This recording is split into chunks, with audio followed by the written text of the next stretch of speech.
Chair वो बड़ा है।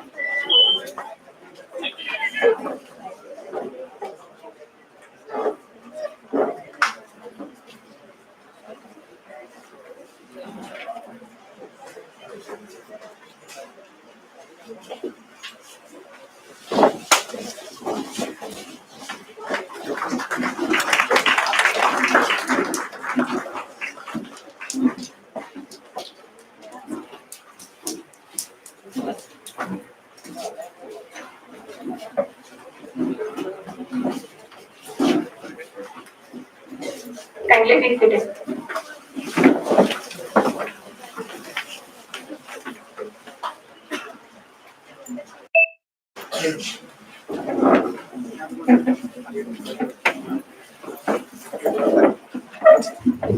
Research is creating new knowledge. Innovation turns that knowledge into impact. A very good morning to one and all present over here.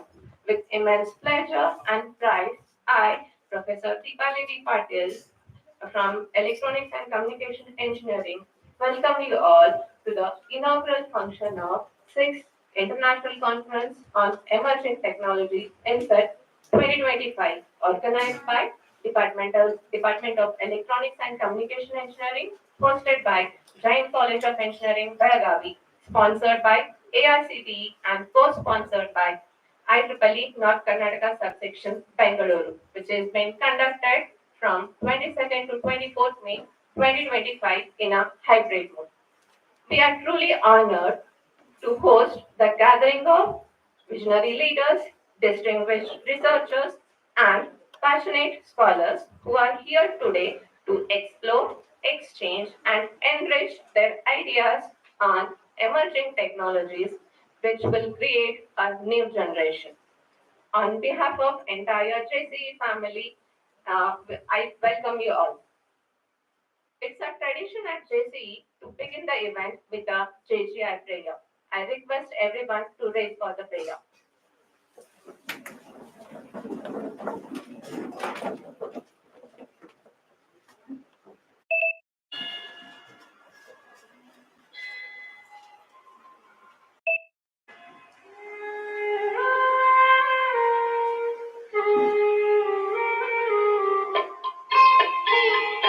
Om Namo Harivantanam. Om Namo Siddhanam.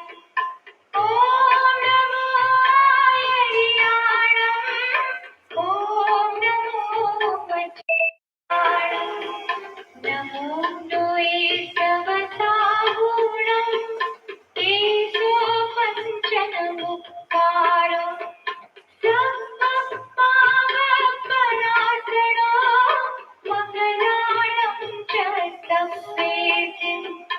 पढ़मं हवै मंगलम् पढ़मं हवै मंगलम्.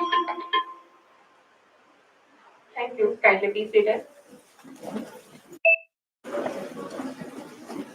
Now, let us take a moment to visually explore the essence and evolution of INCET through a short video presentation. I request the media team to present the video.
Thank you, media team, for the video. May I now request our esteemed dignitaries to occupy the seats on the dais. I request everyone to join with me with a big round of applause in welcoming our guests.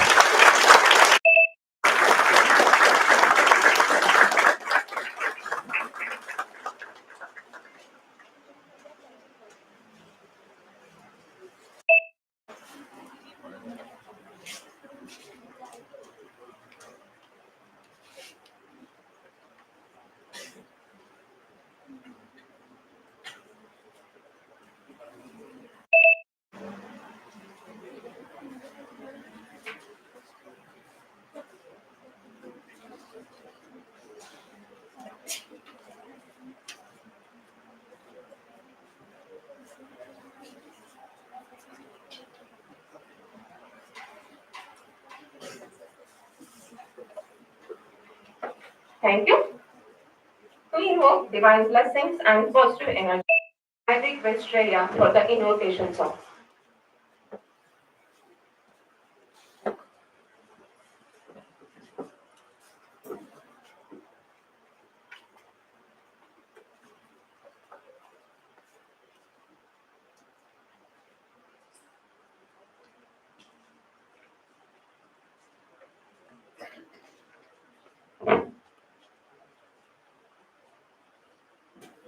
ಹಚ್ಚೇವು ಕನ್ನಡದ ದೀಪ ಹಚ್ಚೇವು ಕನ್ನಡದ ದೀಪ ಕರುನಾಡ ದೀಪ ಸಿರಿನುಡಿಯ ದೀಪ ಒಲವೆತ್ತಿ ತೋರುವ ದೀಪ ಹಚ್ಚೇವು ಕನ್ನಡದ ದೀಪ ಹಚ್ಚೇವು ಕನ್ನಡದ ದೀಪ ಬಹುದಿನಗಳಿಂದ ಮೈಮರೆವೆಯಿಂದ ಕೂಡಿರುವ ಕೊಳೆಯ ಕೊಚ್ಚೇವು ಎಲ್ಲೆಲ್ಲಿ ಕನ್ನಡದ ಕಂಪು ಸೂಸಲು ಅಲ್ಲಲ್ಲಿ ಕರ್ಣ ಚಾಚೇವು ಬಹುದಿನಗಳಿಂದ ಮೈಮರೆವೆಯಿಂದ ಕೂಡಿರುವ ಕೊಳೆಯ ಕೊಚ್ಚೇವು ಎಲ್ಲೆಲ್ಲಿ ಕನ್ನಡದ ಕಂಪು ಸೂಸಲು ಅಲ್ಲಲ್ಲಿ ಕರ್ಣ ಚಾಚೇವು ಗಡಿನಾಡಿ ಇರಲಿ ಗಡಿನಾಡಿ ಇರಲಿ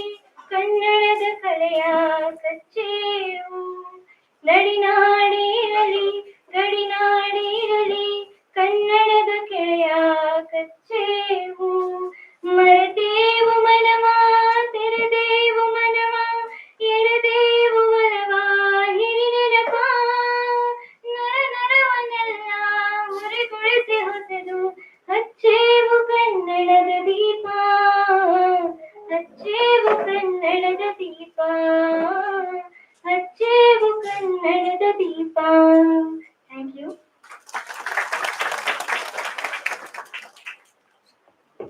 Thank you, Shreya, for the wonderful invocation song. To honor our distinguished dignitaries, we now extend a warm welcome by presenting them with a sapling, a symbol of growth, sustainability, and our gratitude.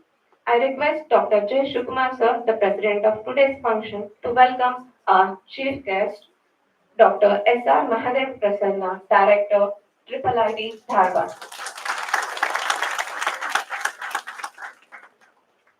Thank you, sir.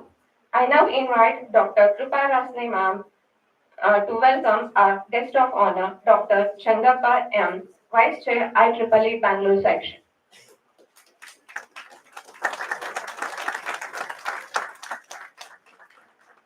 Thank you, ma'am. Next, I request Professor G.P. Kadam sir to welcome our President, Dr. J. Shukumar sir, with a sapling as a token of respect and appreciation.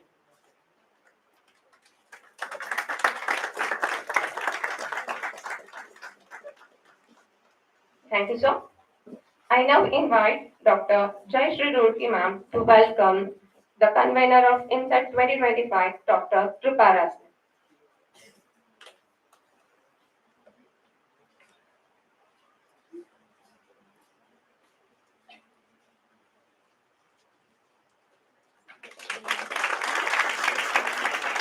Thank you, ma'am.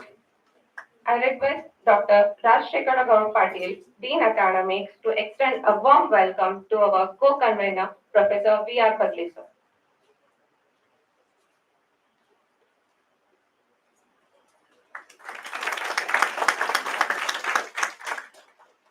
Thank you, sir.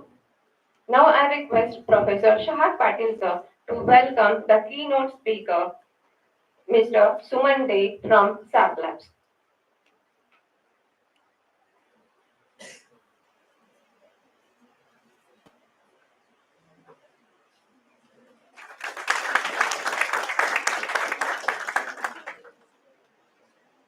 Thank you, sir. We have one more guest, Mr. Harish Patil, sir. Right now he is not there. I will. Yes, I request Professor Joshi, sir, to welcome Harish Patil, sir. He is a backbone of INCET 2025.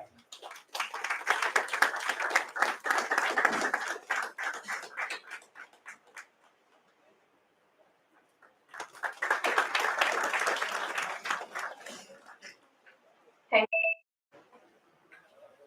To mark an auspicious evening, I invite the dignitaries to light the lamp, symbolizing the illumination of knowledge and wisdom.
I now invite Dr. Tripara Singh, convener INCET 2025, to deliver the welcome and brief us about the conference.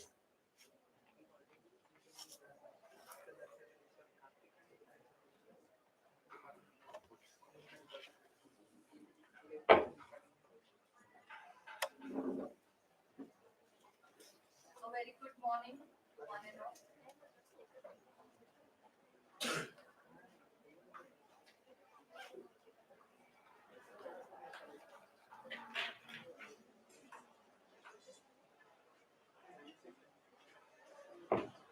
A very good morning to one and all.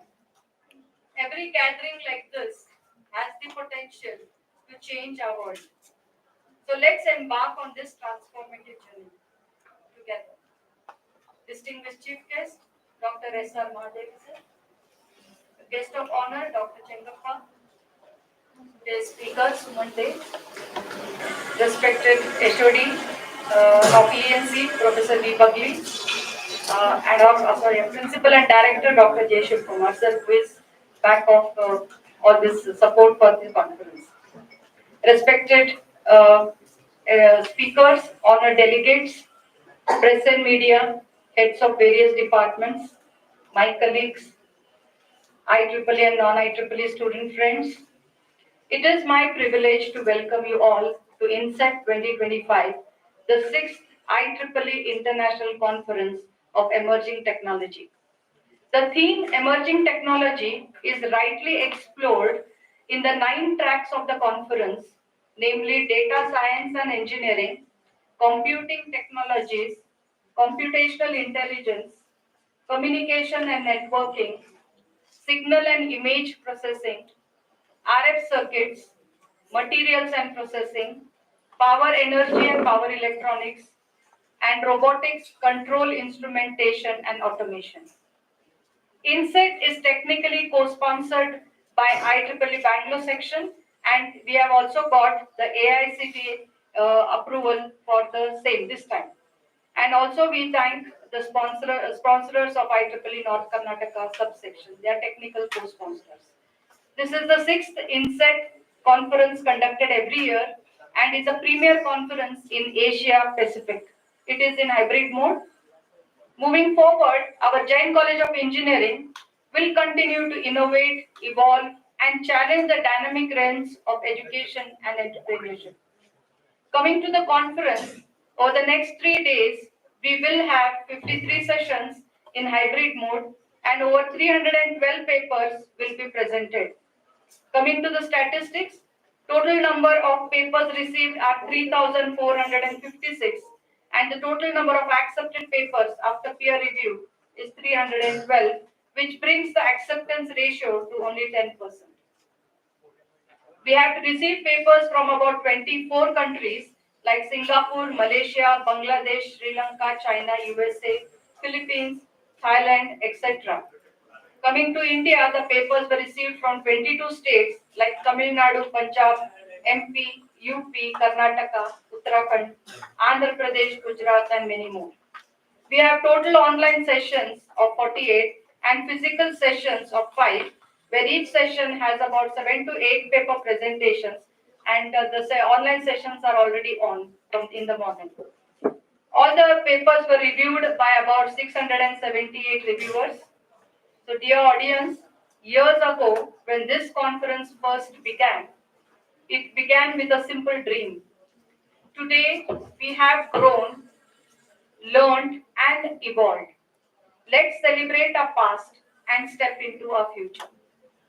Our conference theme, Emerging Technologies, is particularly relevant in today's world, and we look forward to exploring its various aspects, especially towards the 17 Goals of Sustainable Development, which is adopted by all the United Nations member states in 2015, providing a blueprint for peace and prosperity. We also have 3 speaker sessions. We have a keynote speaker after the inaugural, followed by 2 speakers, Dr. Chengappa and Suman Day, after this inaugural function. I also would like to express my gratitude to our technical sponsors, IEEE Bangalore section, who have supported our vision for all these 6 conferences. Their contributions have made this conference possible. I thank the management and principal for showing confidence in me as convener. Last but not the least, I call upon young participants to engage actively, share your experiences, and learn from each other. Let us all work towards the conference goal. I wish you all a productive and enriching experience. With great hope for the future, I declare this conference open. And together, let us turn ideas into reality and make a lasting impact globally. Thank you.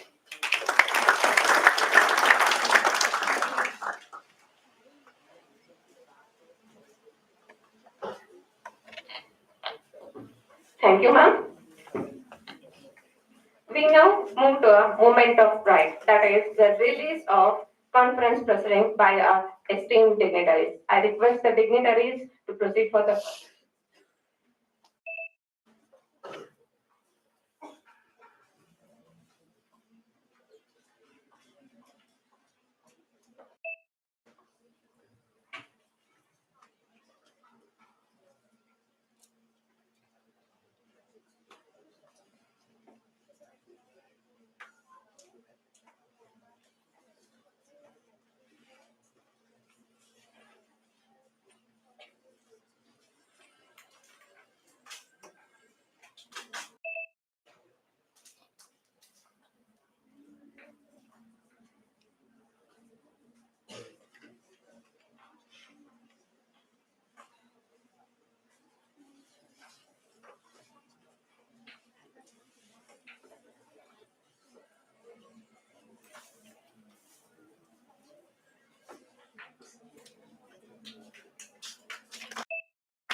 Thank you, Digni. Now I call upon Professor B.R. Bagli to formally introduce our chief guest and guest of honor.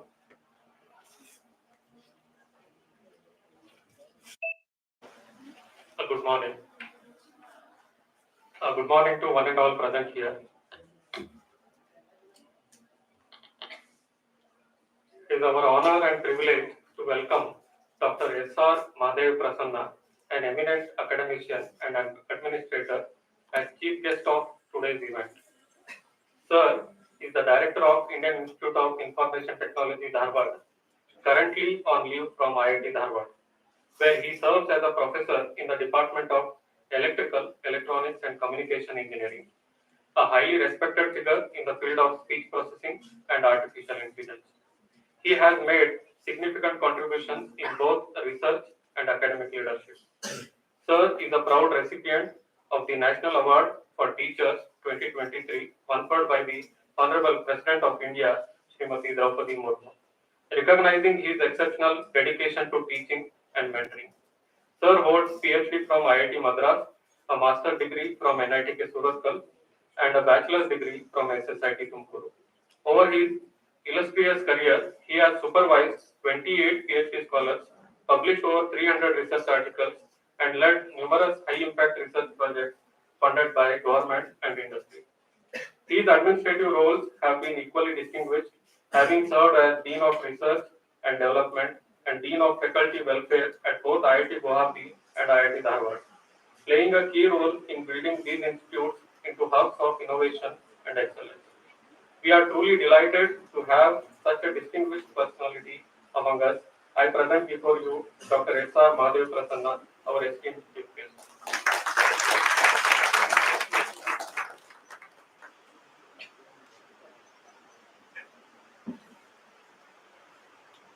It is my great privilege to introduce our guest of honor, a visionary technologist, accomplished leader, a humanitarian, Dr. Chengappa Munjadira, with over 15 years of distinguished experience in the telecommunication industry. Dr. Chengappa has been at the forefront of innovation in NFV, vRAN, and 5G Open RAN technologies. He has architected and deployed advanced telecom systems including Telco Core, VEPC, and VIMS, and holds deep expertise in AIML, cloud native environments, and emerging networks. Dr. Chengappa's remarkable achievements include pioneering cloud-native 5G Open RAN solutions, spearheading Open RAN platform certifications, leading over 30 global partner integrations, solving critical deployment challenges, and ensuring successful collaboration with partners like WinDrivers and Samsung, driving AI-powered performance enhancement, resulting in up to 60% latency reduction in vRAN systems. Beyond these technical contributions, Dr. Chengappa is deeply committed to using technology for social impact as a vice chair of industry and open IEEE standards and technology leader. For the IEEE No Outreach India Emergency Response Program, he plays a vital role in providing emergency communication services to disaster-affected communities across India. A passionate supporter of open source innovation, he continues to mentor and inspire the next generation of technologists while actively contributing to global open source projects. Please join me in giving warm welcome to our guest of honor, Dr. Chengappa Munjadira, a leader who exemplifies powerful intersection of technology, transformation, and societal good. Thank you.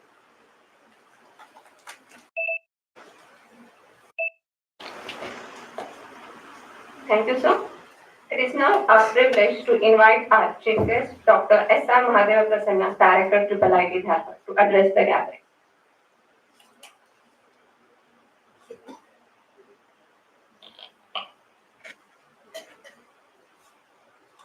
Good morning, everyone. Dignitaries on the dais, off the dais, faculty and staff members of this institute, organizers of the conference, and all the authors, attendees of the conference. I am extremely happy to know about the AICTE title for this conference as Emerging Technology, mainly because we are in the era of technology disruption, where In the forefront, we have fields like data science and artificial intelligence, which are giving unprecedented edge over earlier technology trends, whatever we have. We are aware, of course, if you go to the literature or Google it, let's see, we are aware of different industrial revolutions where technology trends have brought from one industrial revolution to the other industrial revolution. However, of course, these industrial revolutions are very important for making society uh, progressing and also human life more comfortable. Specifically, I would like to emphasize on this, the industrial revolution at this point of time, mainly because at the turn of this century, where industrial revolutions earlier used to talk about industrial revolution 1, 2, 3 like that. If you go and see the literature, it used to be a century-old phenomenon. Whereas at the turn of this century, the industrial revolutions are turning out to be a decade-old phenomenon. At the turn of every decade, we are seeing a technology disruptions which is pushing us from one industrial revolution to the other industrial revolution. So, for example, we were talking about Industry 4.0 in 2010, but now towards 2020 onwards, we are already starting talking about Industry 5.0. So that is the unprecedented rate at which the new technologies are coming. That is where the concept of emerging technologies plays an important role. If you see why now, with such a short span of one decade, we are talking about the next industrial revolution. If you just go back and look into the literature, Industry 4.0, one of the major agenda was, bringing an unprecedented digital revolution, where almost all technology systems, products, and process, we are in a connected world. A lot of sensors are inbuilt into these systems. As a result of that, you collect the digital data about the product or process or the engineering system that is in practice every instant of time, 24 by 7, 365 days. So as a result of that, we have a large amount of digital data that is being collected um, and put into cloud. And people felt initially, okay, let the digital data come, we'll process it, we'll have the capability to process and make some insight. But they found that quickly the amount of digital data that is being generated is so high, it is no, humanly impossible with simple computing process that we had to deal with anything in a manual or semi-automatic way. Essentially, we call it as a monster, digital mountains having a lot of data as a monster. How to deal with this monster? That is where people started talking about Industry 5.0, where the field of data science and artificial intelligence will take control of this. Suppose if I take data science itself, it deals with collecting these data, organizing them, pre-processing, processing, and get some visualization that will help the human operators to take suitable decisions. That's all done by an automated way. Whereas when I go to artificial intelligence, once I have this organized data as raw material, how do I derive or convert that raw data into knowledge? That is where the field of artificial intelligence plays a crucial role. And that knowledge can be used by either human experts or machines if autonomy is granted to those machines. So in that way, in this era of industrial revolution 5.0, the field of data science and artificial intelligence are playing a very crucial responsibility, leading from the front. If you quickly recall how the industrial revolution has happened, we have come from manual labor to mechanical systems. From mechanical systems, we moved to electromechanical systems. From electromechanical systems, we have moved to computerized electromechanical systems. Now, with artificial intelligence and data science, we are talking about what we call intelligent computer electromechanical systems, computerized electromechanical systems, where we are adding more intelligence to the whatever the engineering systems we have, computerized engineering systems.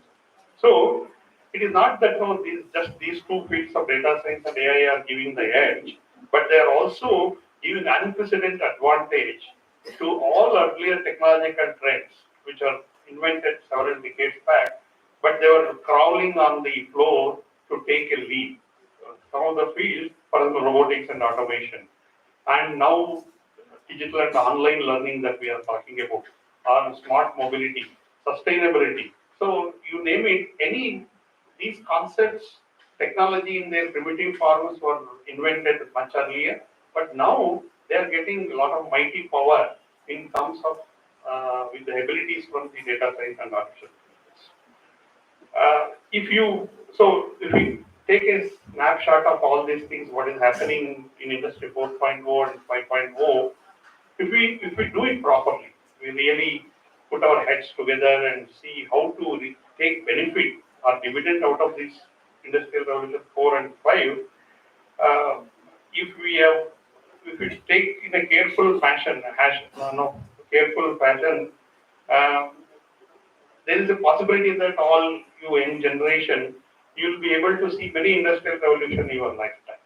That is where uh, conferences like these, where new technology trends which are coming, we generate ideas and create new emerging technologies that will be useful more from a sustainable development point of view. So now what is happening is with this so much automation and so much computing power and so much AI advanced techniques available, if you move just in the era of one dimension of making more automation and not caring about society and nature, that may turn this technological revolution may turn into a disaster. So that is where all of young generations, when you are generating ideas, you also need to think about how it will contribute towards sustainable development of the society, planet, and the whole universe that we are living, so that we leave a legacy for the next generation. So that is so instead of moving from a direction, this technology trend, how to make profit, you should also think about the earlier, whatever you were taking large amount of time to bring some ideas to a finished product, which was taking several years. I may realize that in few months nowadays. If that is the case, why can't I spend some time in thinking about sustainability and use that sustainability concept in whatever I do, such that we add real value to the society and the nature. I hope many such ideas will be presented in this conference, and all of you, next generation, kindly participate actively in thinking, taking benefit of this emerging technologies that is coming, and all of you should put your effort in that direction and take the reward out of that. It's not just a simple placement that we are thinking about as a student, but as a whole, how do you champion as leaders for in the space of what we call creativity and ingenuity? That is most important, rather than just contributing in the service sector, and that is where the future is growing. So all of you kindly keep that in mind to become more creative individuals and develop sustainable development oriented technologies. I wish you all the best for the conference organizers. I hope all of you will really enjoy the publications that are the ones that are presented. I wish you all the best. Thank you.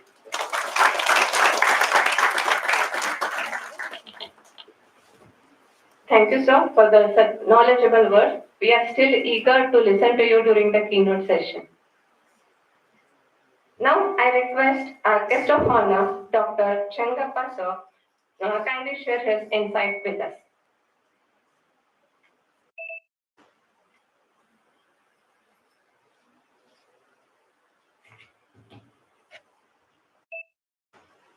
ಎಲ್ಲರಿಗೂ ನಮಸ್ಕಾರ. Good morning, everyone. The energy is not enough for the 6th edition of INCET. Good morning, everyone. Good morning, sir. It's very difficult to talk after someone like the director of IIIT, Dharwad has spoke. But I should be thanked to him, because he already had conveyed whatever pretty much I had to share. How many of you students like to hear a story? Not yeah, short one. Yeah, okay. Okay, well, so there were some young engineers like you, like who decided to build irrigation system which was powered by solar energy, right? So after graduating, they all went to their villages and they started like putting the systems into the place. And a curious villager asked all the three of the engineers what they are doing. The first engineer responded that he is like putting some wires in place. The second one responded saying that like he is assembling the pump sets. The third engineer responded that we are trying to build a solution for the farmers who can irrigate their fields even in the times of drought by putting a mechanism in place which is solar powered. So if you were that villager, which was the answer that convinced you? Sorry, it can be a bit more louder. Why is that? Okay, again, so this is not your regular classroom, right? So there is no right or wrong answers. Why did you, yes, that is the right line. Why did you feel that the third answer is the most which was like appealing to you? Sorry? He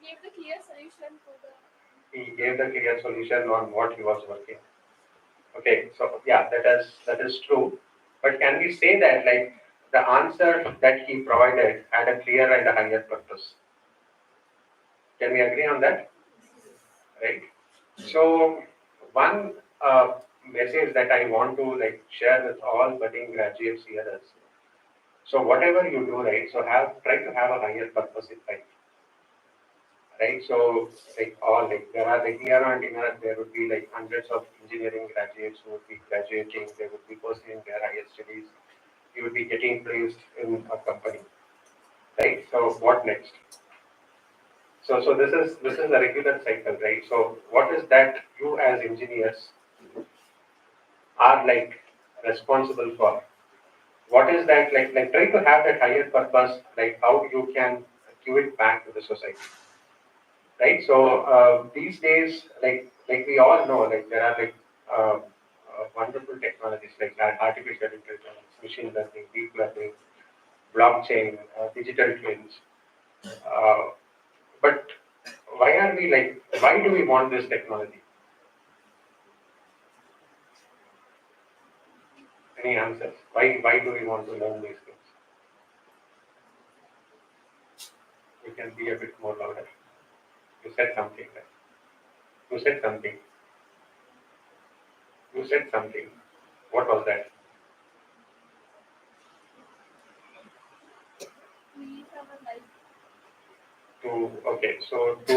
To make our life better. Okay. So why do we always think that we should make our life better? So let us take a pledge today as engineers, right? So as we graduate, like be it whatever career aspirations we are having.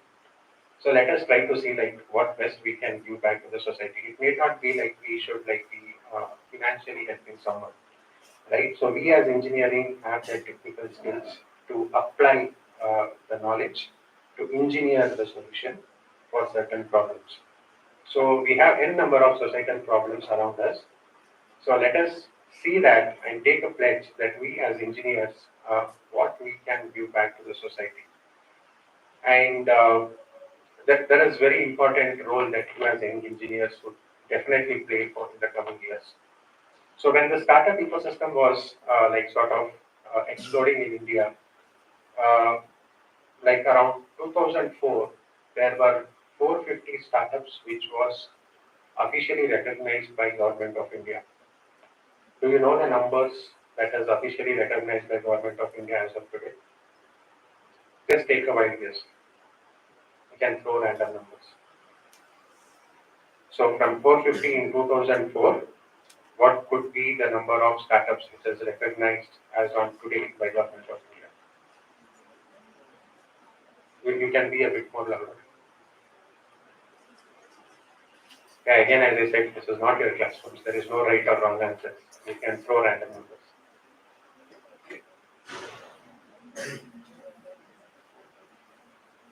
Yeah, and you can also Google it. You got the answer. No? Okay, so as on today, it is closely about 1,30,000 or 40,000 startups which are officially recognized by Government of India. So in the last 10 years, if you see that, like it has been more than 10x growth of the startups. And you should be like inspiring to know that like most of these ideas have come from tier 2 and tier 3 cities. And engineers like you have a very vital role to play in that. So one thing, again, so what I want to emphasize is, so have a higher purpose in life as you are like doing your engineering and graduating out of your engineering. Always try to see that like what best you can give to society and make use of the platforms like IEEE as a springboard to do the things beyond your curriculum, beyond your syllabus. So this is very important, right? Staying relevant is very important. Staying curious is very important. So always make a goal that you do attempt to learn and seek something beyond your syllabus and curriculum. So at the end of the day, the technology is there to serve the humans, right? So it is not there to replace us.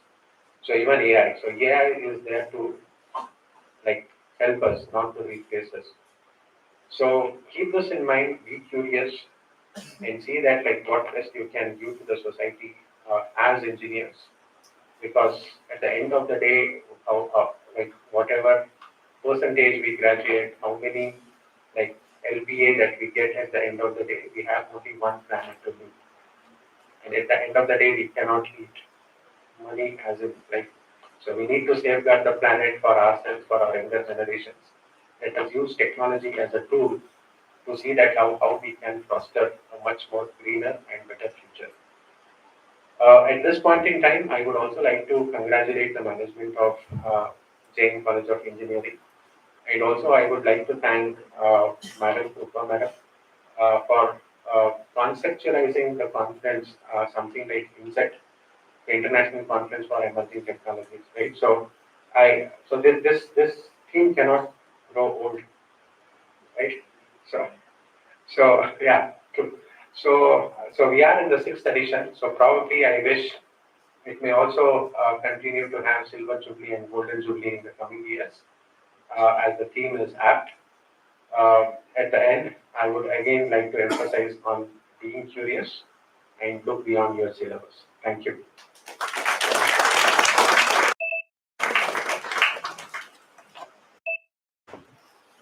Thank you, sir.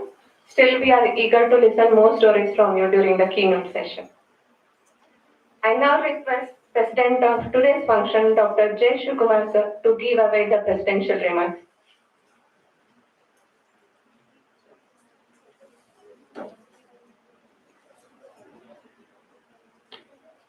Pleasant morning to all of you. Chief guest of today's inaugural program, respected Dr. Mahadev Prasanna, Director IIIT Dharwad. Guest of honor, Dr. Chengappa. Invited speaker Suman Dey, convener of this international conference of emerging technology INCET 2025, Dr. Krupa Rasane, HOD of the department, electronics department, Professor Bagli, invited speakers, participants of this international conference, fellow colleagues and my dear students. At the outset, on behalf of Institute and on my personal behalf, I would like to express my sincere thanks to today's chief guest, Dr. Mahadev Prasanna, who not only agreed to grace the program, inaugural program, but also is giving the keynote address. So after this inaugural program, keynote address is going to be there from Dr. Prasanna. He is a busy person. He was mentioning me yesterday, he was in Bengaluru. Today morning, he reached Dharwad by 4 and he is in this program today. In fact, we invited him last INCET 2024 itself. Because of his busy schedule, he could not make it. So we are lucky to have in this 2025 INCET program. Of course, I must express thanks to other guest of honor, Dr. Chengappa, Suman Day, for giving their time to this INCET 2025. As chief guest and the guest of honor already mentioned, we are living in the era of technology disruption. And it is very difficult to capture. Of course, we as academicians capture the things only by changing the syllabus. Earlier, it used to happen 4 years once. Now, of course, yearly once it is being changed. But it is very difficult to catch up those technological advancements. And we at JCE thought that better to have a conference on emerging technology. Just now, guest of honor also spoke. This title, definitely it will be new always. Even if you conduct tomorrow, after 10 years also, the theme will be, title will be the same. International Conference on Emerging Technology. Technology is emerging. So I wish to congratulate Department of Electronics Engineering, who has taken up this initiative of conducting the conference on emerging technology, and happy to note that good number of papers are being received by the conference committee, and the madam was mentioning 10% acceptance ratio. So I think I must appreciate the effort which the reviewer has put in, and the quality of conference also it speaks. And I hope and wish this conference will serve the purpose of making or bringing together the academicians, researchers, and provide a platform to engage in the quality discussion. Next 3 days, I was told you are going to have a sessions around 53 tracks. So good sessions. And once again, on behalf of Institute and on my personal behalf, I extend thanks to all the dignitaries, invited speakers, reviewers, session chairs, and all the best to the participants. Thank you.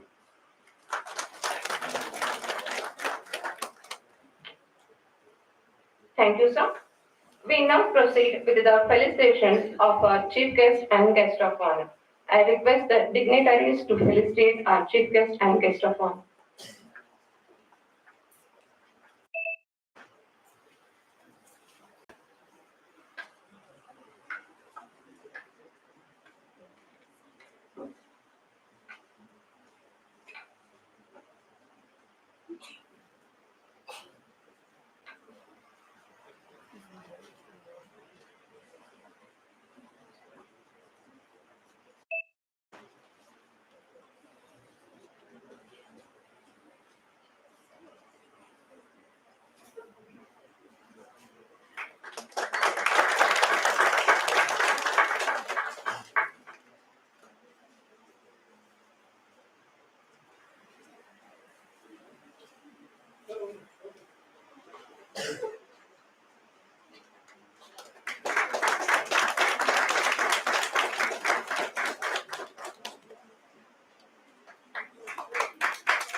Thank you all. makes sense of the past, brings peace for today, and creates a vision for tomorrow. Now, I invite Dr. Rajshekhar Patil, Dean Academics, to propose the vote of thanks.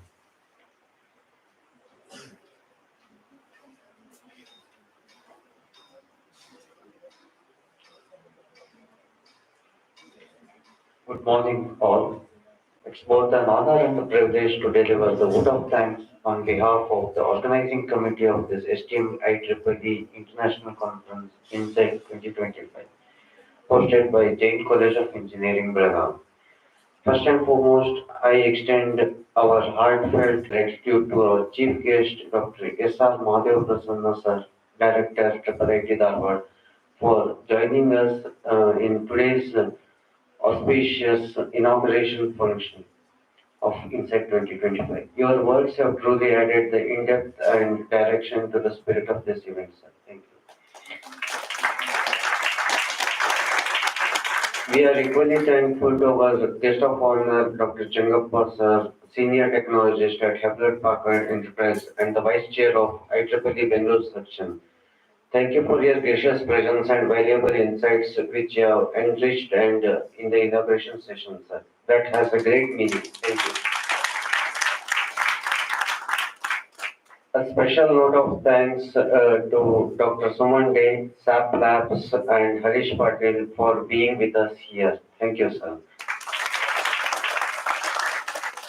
A note of thanks for the AICTE New Delhi for the financial sponsorship and IEEE leadership for the technical sponsorship both at the regional and international level in specific IEEE Bengaluru section and North Karnataka subsection, along with the technical program committee for your constant support and for endorsing the conference. Your continued trust in us, in our institution, inspires us to strive for the excellence in research and innovation. We are deeply honored by the presence of the keynote speakers, session chairs, and invited dignitaries who have joined us from various parts of this world, both online and offline.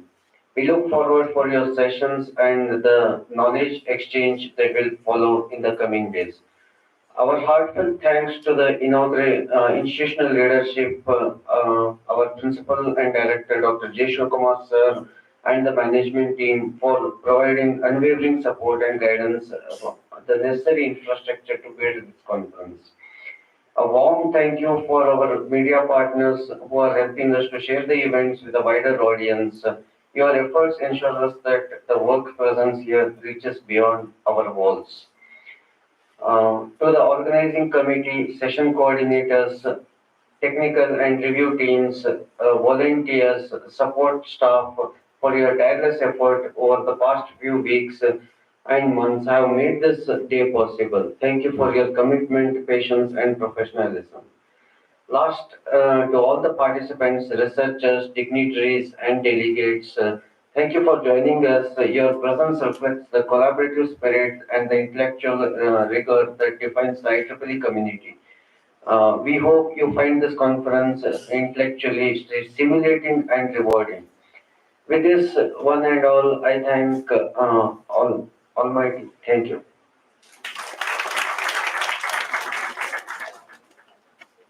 Thank you, sir.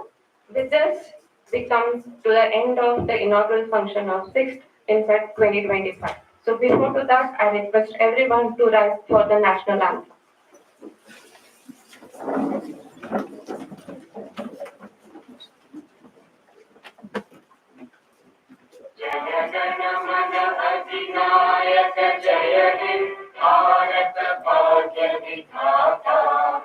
Punjab Sindh Gujarat Maratha Dravid Utkal बंगा विंध्य हिमाचल यमुना गंगा उच्चल जलधि तरंगा तव शुभ नामे जागे तव शुभ आशीष मांगे गाहे तव जय गाथा जन गण मंगलदायक जय हे भारत भाग्य विधाता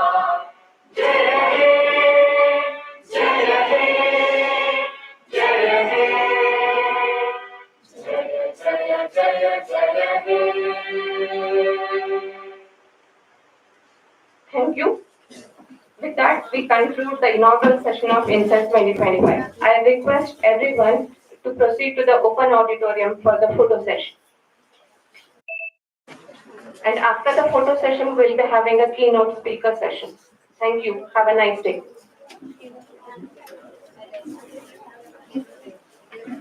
I request all the participants to immediately gather in the closed auditorium only.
Let me.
So welcome back. I briefly mentioned most of these points during my inaugural address. I just slightly elaborate on them and conclude my talk. I think the same, whatever the title says, it is being echoed by the guest of honor also and the honorable principal also. These emerging technologies always will remain young, and they always try to drive the next industrial revolution. But what is more important is in the turn of the century, this industrial revolution driving is happening at a much accelerated rate. So that is the implication of that is all of you have much more opportunities to contribute compared to what was there earlier. Even though we try to hear, too many engineers, not placements are happening. But if you see the opportunities that is getting opened up, there are ample opportunities. Only thing is, how do you invest your time to prepare for that? So that is what I wanted to say. For example, now, as I mentioned in the inaugural address, industrial revolution over 1 century, now it has to happen in 1 decade. You see the amount of work that needs to be done to bring out the technology to the field. And also accordingly imagine the amount of opportunities that it opens. So that is the way young generations have to look into. As I told, this accelerated phenomenon happened at the turn of this century. Essentially, it all began with the concept of machine learning, where people felt, since it has become a very connected world, more and more products, process, and applications are digitally enabled. Collecting more data is a very easy job. Now, if that much data is getting collected, I should have an automated way of learning information from this data. That's where the field of machine learning came. Once the machine learning came,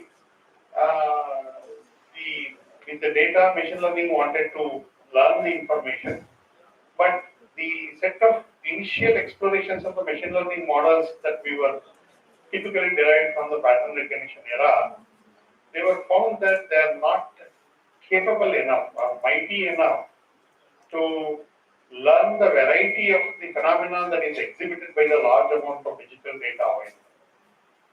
Mainly because the computing power.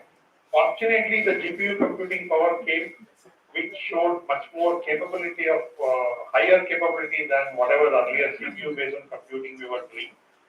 So one thing is the amount of digital data available and the GPU computing available. Then the brittleness of the traditional or classical machine learning models. That is where enter the field of what is called deep learning, where the deep learning models have much more capabilities for learning information from the large amount of digital data that is there.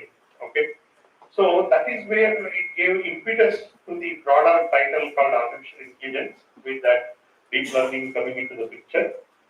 And as a result of this, connected world, large amount of digital data, able to process that to derive the knowledge using deep learning, which we broadly call as artificial intelligence. That all resulted in, okay, now I have the capability to crunch this large amount of digital data using GPU computing power. Now how do I organize data? How do I deal with large amount of data? That's where the field of data science emerged. Okay, and with all these things, this data science and artificial intelligence evolved as new disciplines. But apart from that, the important part is these fields are not just as individual engineering disciplines they are evolving, but apart from that, they are also interdisciplinary in nature. If I see their applications, it has to go into the other fields of engineering and science. Just like the field of computer science, even though we study it as a computer science engineering discipline as a separate discipline, but if you see the practical applications of computing, it is in all walks of life. Okay, when I see all of you, when I see my student days, we were hearing about field of computing like what we are hearing about data science AI now. At that time, computing field was given a very, very sacred place like an ICU unit in a hospital, air conditioned, nobody can enter into the computer center. All those things, phenomenon we have seen. Now, if you go to your small chai wala shop, you have a computer in the shop. So, you see the widespread applicability of the field of computing that has happened. And the same way, now data science and artificial intelligence is going to play in the next generation. It is also unfounded that now, oh, it will take away jobs from human operators or it will take over humans. No such things will happen. Even when the field of computing came also, similar concerns were exhibited by working force at that point. One example I remember was the banking employees. Banking employees said, oh, no computerization of the banking is to be done. Even many bank unions went on strike. No, we will not go jobless in the computer. You imagine if the computerization of the banking would not have done, what would be the case of our economy of the nation? And now, yesterday I went to meet the State Bank of India chief in Bangalore, and their head office is much busier than in the manual mode. That 11:30 till 12 o'clock they sit in the night because now the digitization has built much more challenges to them. How do I do banking in a better way? How do I provide more service to the people? Even with all this computerization, the service that we are going to experience, the banking experience in the cities, is much better than when I go to the rural side. Rural side is still runs like a traditional branch which you used to see in the student days. When I go to my village, when I see that, how do I give this technology revolution dividend to the next generation, our rural population? That is where the field of AI and data science will come handy. Okay, so in that way, now you are adding more intelligence, more automation. As a result of that, you make humans to become more creative and in June, and they spend more time on thinking and bringing new things to the system rather than sitting and writing few lines of code, which traditional software engineers used to do. Okay, so that is where exponential capabilities to earlier technology trends that is happening. Of course, if you see the in the forefront for this significance of these emerging technologies at this point of time is the field of data science and artificial intelligence, what I told.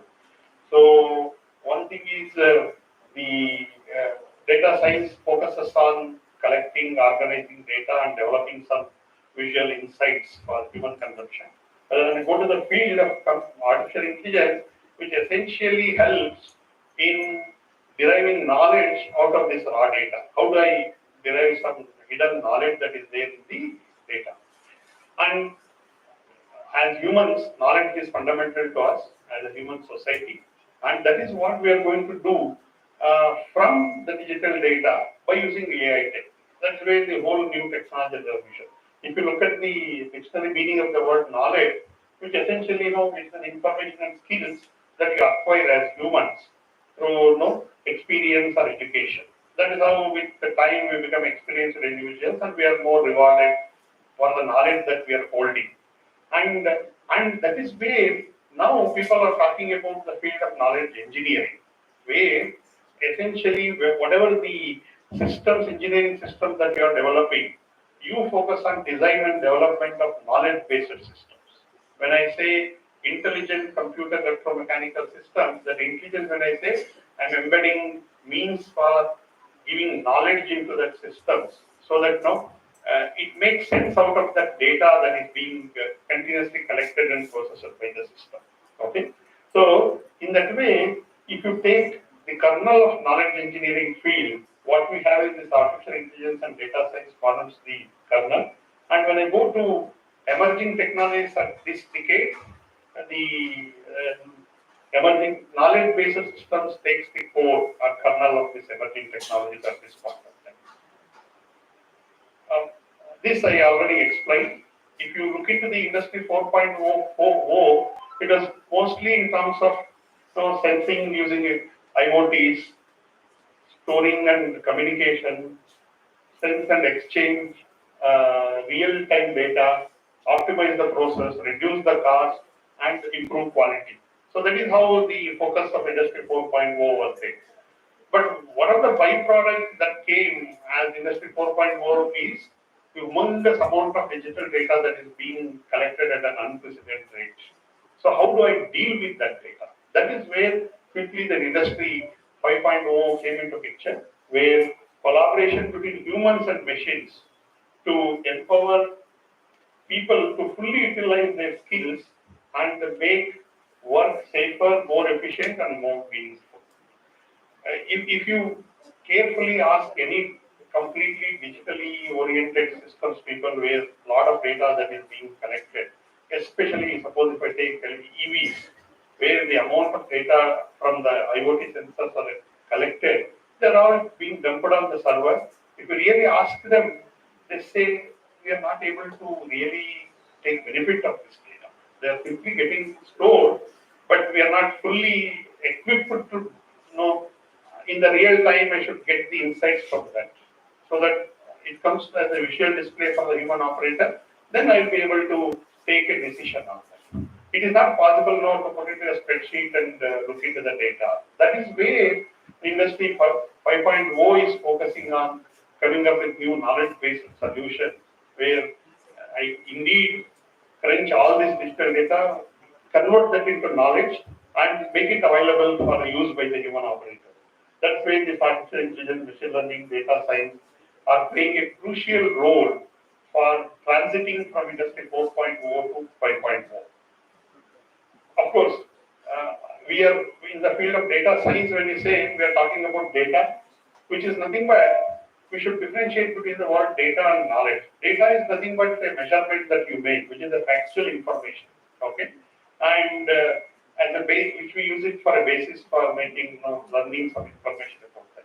But if I say a computing machine, for computing machine it is just a number. It's dumb or opaque to the data point what we have.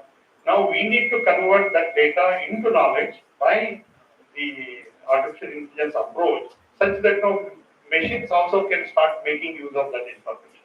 So that is where we are talking about data-driven models, where the concept of machine learning itself is to automatically learn the information from the data, and accordingly we are talking about data-driven products. Now if you see, of course, just for easy understanding, I'm giving some simple applications, but it can be extended to any very complex engineering system.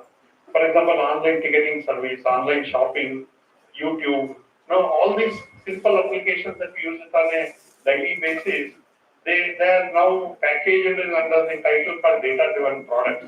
Mainly because the next step or the next version of the system that we are building for that application is decided by the data that is being generated in a real time while using that application. So that is what I meant by data-driven products. So, and people have given a lot of importance for this data-driven products in the current generation, and it is going to be the reality for the any complex engineering systems. That is where the significance of data science and artificial intelligence comes into picture. And this another point I mentioned is exponential capabilities. Suppose I take the field of robotics. This is there for many decades. Of course, the field of AI is also there for many decades, but if I take robotics, the field is there for a long time, and especially countries like Japan have exploited in a big manner in the field of robotics. But still, from a commercial exploiting point of those technologies, it's a recent phenomenon, commercial success basically. Because the emerging technologies like data science and AI have really given the required arm and ammunition for this robotics to become more viable, more versatile, and more useful for external applications. For example, if I take a humanoid robot, we need to embed a lot of sensing mechanisms. We should be able to have a good visual sensor, and we should have a good auditory capability in sensors, just to, and going forward for other sensing mechanisms also. If I take speech, hearing capabilities and processing capabilities, those were much inferior in the earlier era. Now, for the last decade or so, those systems have become very robust and giving performance like human abilities. That is where they have been added to the humanoid robots so that they also can interact with fellow humans in the speech mode of capabilities. Similarly, that vision modality has come. So if you see, the robotics field was there earlier also, now the capability of that has been increased in an exponential manner with the emerging technology like data science and artificial intelligence. Okay, so in that way, so if you see new applications, you know, which uh, which are emerging, or even though it looks like they are going to replace human uh, operators, but it's not really so. The challenges that they're thrown out by this, how do we do it? For example, when I give the speech capability to humanoid robots, okay, it can listen to the, suppose if I put it in the healthcare domain, it can listen to the patients and provide the service for them. One of the, okay, it's a normal conversation, it is okay. The patient is in the intensive care unit and the patient requires something urgently because of the deterioration of some health parameters. How do I detect emergency? Through the speech modality. As a human person, I am there attending to that person based on the person, what we call urgent way of speaking the speech, maybe shouts or angry, or it generates a speech signal which is quite different compared to normal conversation. Okay, how do I recognize that? That itself is a challenge, and people are working on that. This was not there earlier. Now we are talking about when we deploy into the field, we are talking about the I just took that one example mainly because once these new technologies are coming, more challenges are coming, and it opens up new directions of opportunities. And if you see, with this, we are talking about with the connected world, the whole world is a global village. This is a very well-known phrase that we listen to, and but see, if I take my ancestors, when the connected world were not there, their life was limited only to their neighborhood, their village, or the most on the street or something. Now, keep sitting in your living room with the television and other communication modalities, you can experience what is happening in the whole world. And that is where the global village phenomenon we are talking about. Can you experience that sitting in my living room? Just watching TV and then delivering one thing, but can I really experience that as a global village? And that is where the new opportunities open. So that human imagination and creativity comes in. If you see augmented reality, virtual reality field, now if I want to bring it to my living room to experience that what is happening, so that's a very that's where new opportunities comes up. And I also emphasized it at this point. One is making our life more comfortable by developing new technologies. Even though that is dimension is there, we should also think about sustainability. That's a very important aspect. Earlier, since developing a product or process is taking long time, I'm investing a lot of money into that. First, I have to make profit, because then we'll think about sustainability or something. But now, since the product cycle, innovation cycle has reduced, can I put sustainability as one of the important factors by developing that? Because I have time to think over. That is where sustainable development should become core of emerging technologies development. So that is what is wanted to think. And as emerging technologies will become core for new technology revolutions, at the basic level for emerging technologies itself, when I'm trying to use them for developing new products or processes, we should ensure that sustainability is the core part. Then only we leave a wonderful nature to the next generation. Okay, sustainable development of the planet, mankind, and the entire animal planet we need to take care. So that is where a balanced life we will have and we will also enjoy. And that is where I think I saw in your college last year BTech projects, their sustainability was the core for that, and that should become part and parcel of any new innovation that we are going to do. So just to summarize, I would like to say that more research and development is required in emerging, evergreen, ever young emerging technologies field. At this point of time, the definition for emerging technologies is in terms of prevalent trends like data science and artificial intelligence in future support technological trends. That is to say, forever you will be able to do R&D in the field of emerging technologies. As a result, you bring new products and process and how to make use of this unprecedented development into a sustainable developmental cycle for the whole society. So that should be the approach. I'm hoping some of the discussions, presentations that you will go through this conference will pave way for you to think as new generation engineers who will be leading technology development, keeping these aspects in mind. So, and in the again as a final comment, even though we have a connected world where I can speak to my friend who is sitting in a different continent at a click of my button in the mobile phone. But we have created this technological revolution has created complete silos. Okay, even three friends when you sit together, you don't talk to each other. Use your mobile phones and surfing something, and even I can talk to my friend in other continent. That is the technology development. The same technology development has created silos.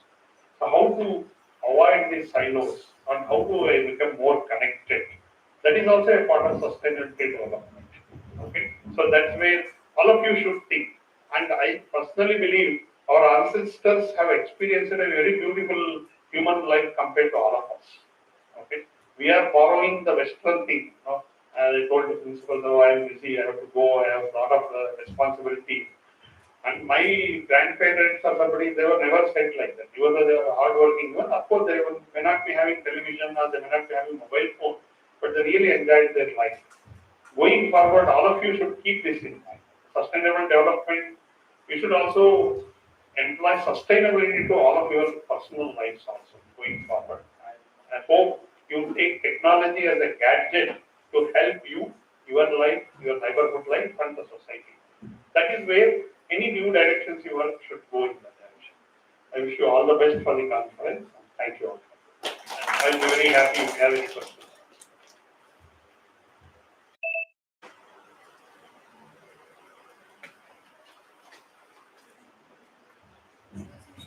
Yes.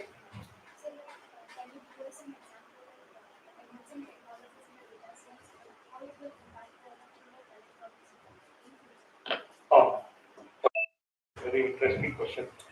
At this point of time, I do not have any example that is coming to the top of mind.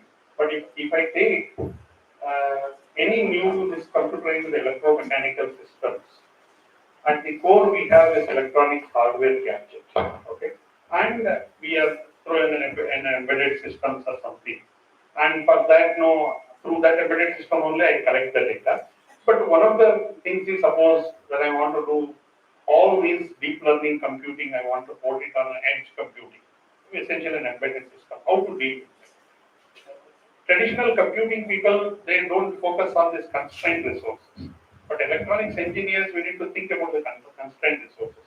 On an embedded platform, on an edge device, how do I port this full capability deep learning technology into that? So that is where the field of AI, of course, indirectly the data science should come. That is one thing which is coming to the top.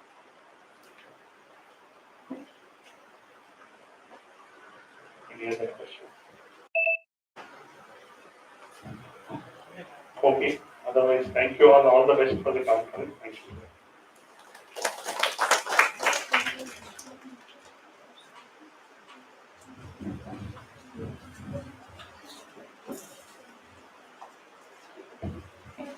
Thank you very much, sir, for your knowledgeable words. Now, I would like to call our next keynote session chair and today's guest of honor, Dr.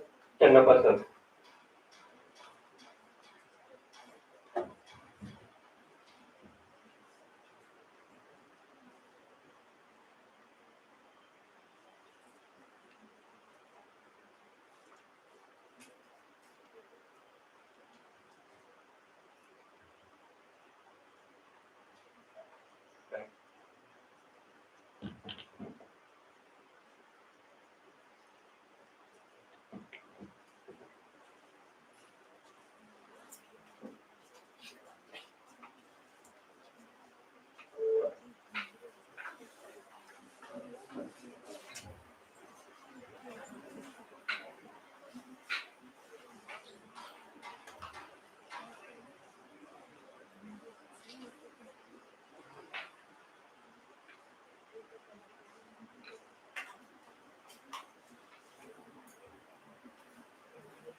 Hello again.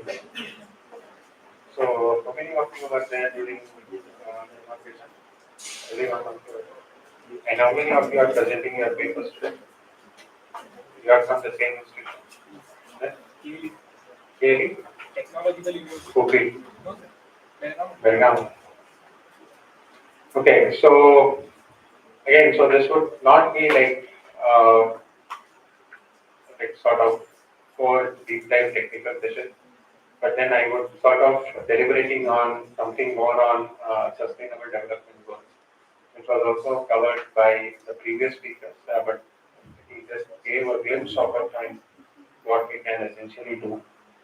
So again, so as I was sharing in during my inauguration, so we engineers essentially play a very vital role in the success of the target indicators for sustainable development goals. So to get started, so how many of you recognize this image here on the screen?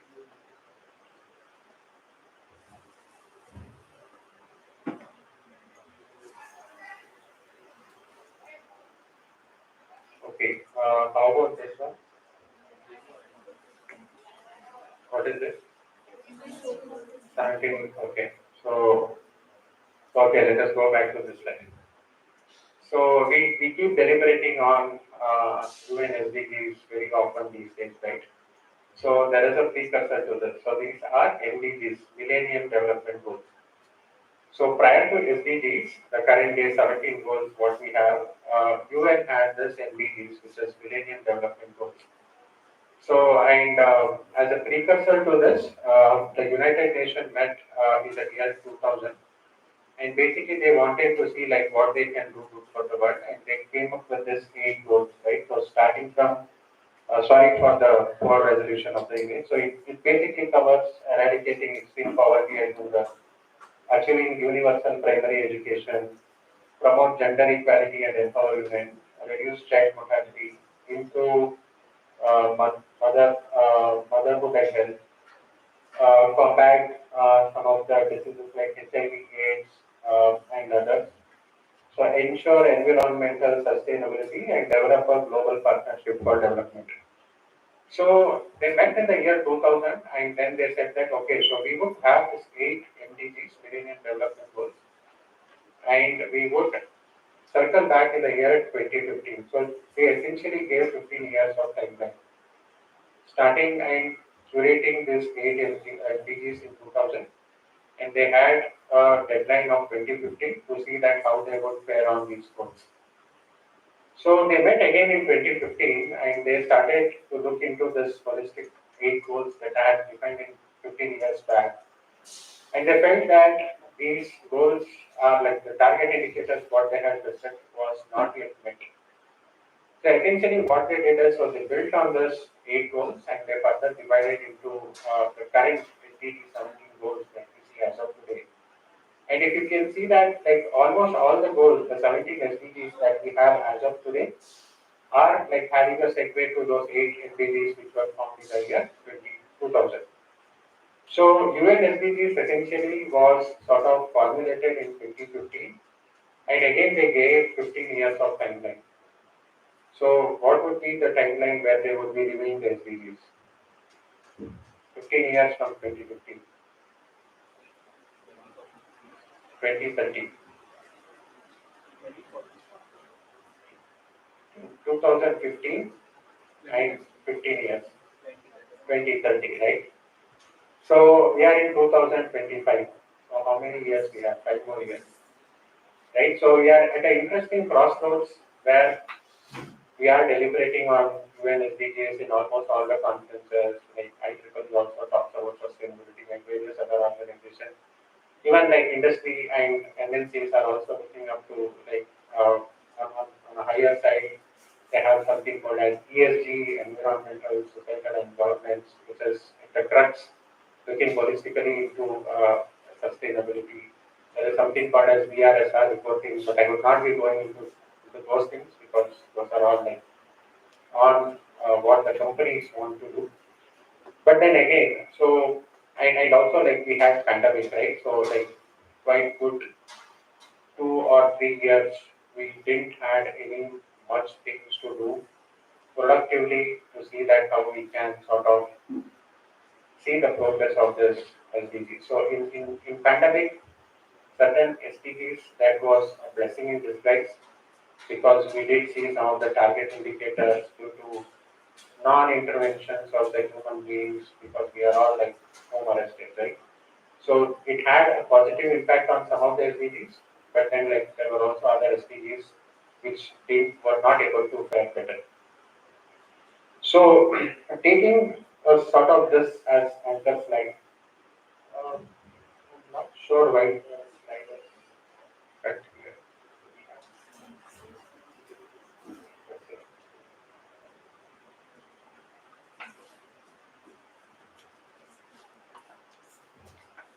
Okay, so while we fix this, let me also talk about this, right? So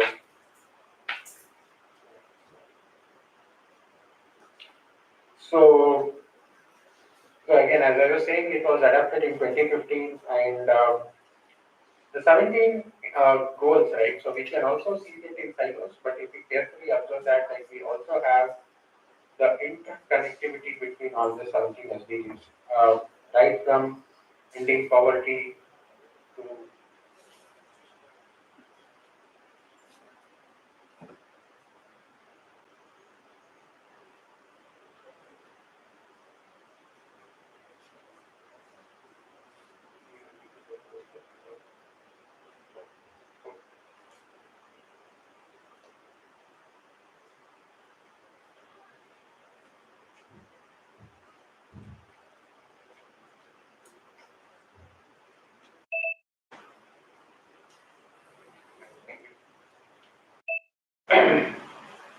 yeah, sorry for that. So I was saying that like we can also see this individual SDGs as siloed goal as well, and then like we also, if we can take a closer look, we see that like all these 17 goals are interconnected, right? Like right from ending poverty to climate action, while many see this as a global policy targets, beneath each of these goals there is a potential problem statement for us as engineers to use the technology and see how we can solve this target indicators under each of this sustainable development goals to make an impact. So moving forward, let us look at a few examples, right? So we have SDG 6, which talks about clean water. So we as engineers can essentially design particular systems which are very uh, sort of, or rather, if to put it in another way, like we can engineer something where we can develop some purification systems, water networks, and also develop IoT leak detection systems, right? So holistically, it all talks about conserving the water and see like how best we can give clean water to each and every being in this planet. So when we are also talking about UN SDGs, right? So it is not only about human beings. So we see other beings also as part of us, and then see that like what responsibilities we as human has towards those beings as well. So because like we see some of the goals like SDG 14, which talked about life underwater, right? Because for us to sustain as a human race, so those species beings are also very important. So talking about SDG 7, so which is essentially affordable clean energy. So we can engineer systems into microgrids, solar innovations, smart grids. SDG 11 talks about sustainable cities and communities, where we can build a holistic solution on township planning, transportation planning, resilient infrastructure, energy efficient buildings, energy efficient communities, right? And next, SDG 13, like we have climate action, where we talk about climate modeling. So our next speaker would be talking about digital twin. So that is also one of the emerging technologies where we make use of uh, that technology to do precisely the predictive maintenance, climate modeling, capture carbon footprint, green design, right? So these are just other policy goals, but also we as engineers, we can own it and have blueprint for meeting in action. So moving ahead next, like let us see that how some of the emerging technologies like AML, blockchain, 6G are accelerating the progress, right? So again, so as I'm emphasizing here, so emerging technologies are not only transforming the industries, but they are also becoming tools in solving global problems as well. So AI/ML, if potentially used, can predict disease outbreaks, optimize farming by the methods of precision agriculture, manage traffic to reduce emissions. So on the other side, when we talk about blockchain, so it is all about decentralization, right? So we can ensure that there is transparency in carbon credit tracking, track sustainable supply chain, enable decentralized renewable energy markets. So, if somebody had booked a car in during pandemic, so they had to like basically wait for a longer time. You know what is that? Yeah, we before that.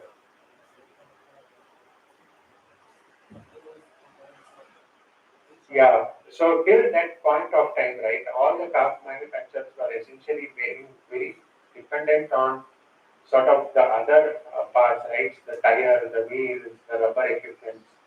But once the pandemic was there, so this had a tangible implication on the supply chain, right? So all those semiconductor, the IoT devices, the electronic devices, which essentially went into the latest model of the cars, were not able to ship in a correct good amount of time. So as that they had to, even if they had the car waiting there in their sort of integration room, but they didn't have these electronic IoT devices where they can integrate and ship out a new car. So even like there are like lot of research also happening on supply chain, and trends in supply chain are on a higher side like post pandemic. And that is when the global industry realized that how like niche and also very important the supply chain is, and they understood to have much more research to see that even if a pandemic situation comes in a further point of time, so to make the supply chain not impacted. So a lot of researchers using this technologies like blockchain are also happening uh, rigorously in the industries these days. 6G and next-gen connectivity, right? So can enable ultra-low latency communication for precision agriculture, remote surgery, smart infrastructure, immersive learning. So, so when we look into the telecom evolution, right, the generation of the telecom, starting from first generation, second generation, third to fourth. So till fourth generation, the telecom communication was, with respect, was curtailed into the domain of telecommunication. When I say curtailed, like it was not like that more pervasive in the other domains. But come 5G with its three pillars, right? So ultra reliable, low latency, enhanced mobile broadband, and support for massive learning. So that is when it started reaching out to most of the industry, starting from healthcare, agriculture, oil and manufacturing, right? So, so once this 5G was able to support that stream of communication, supporting the support for massive IoT devices, right? So whenever like so back then, like when I was studying, right? So when we used to commute from point A to point B, we had if I want to watch a movie, so I used to wait for the video to like buffer and then play it, because and also they had so back then the ads were sort of introduced in the beginning, so that when the ads were playing, the actual content that we wanted to use was buffering in the back end, so that once the ads finishes, we have that streamline connectivity, right? But nowadays with the 5G or even LTE advanced and 4G plus coming in picture, we hardly find any buffering these days. So we can like have that mobility like as we are traveling from Belgaum to Bangalore or Bangalore to elsewhere. So we that see that seamless connectivity coming in place. So we are just talking this in terms of 4G, LTE, advanced and 5G. But imagine that what happens when sixth generation of the telecommunication comes in, right? So the, the, the use case would be much more sort of pervasive across the domains, starting from agriculture to healthcare to manufacturing. So again, so at the one message that I want to share here is it is all good, right? So we are leveraging on one of our technology. So we are like sort of training our AI models, training the ML and DL models. So we are trying to implement blockchain. We are trying to understand the proof of stake, the proof of authority, how this consensus of change gets implemented in the blockchain domain. And we are trying to see what is the capabilities of 6G versus 5G. But at the end of the day, so when we are designing something for a societal cause, we also need to ensure that like how transparent we are in building that solution. So that is why these days even deliberations on ethical and responsible AI are also becoming a lot of or rather gaining a lot of importance as well. So with these technologies, when we design this with ethically applied thoughts, multiply our ability to achieve and meet the social indicators of this sustainable development goals. So, what we can do as engineering students, right? So, we say that labs to local impact, where you can make a difference.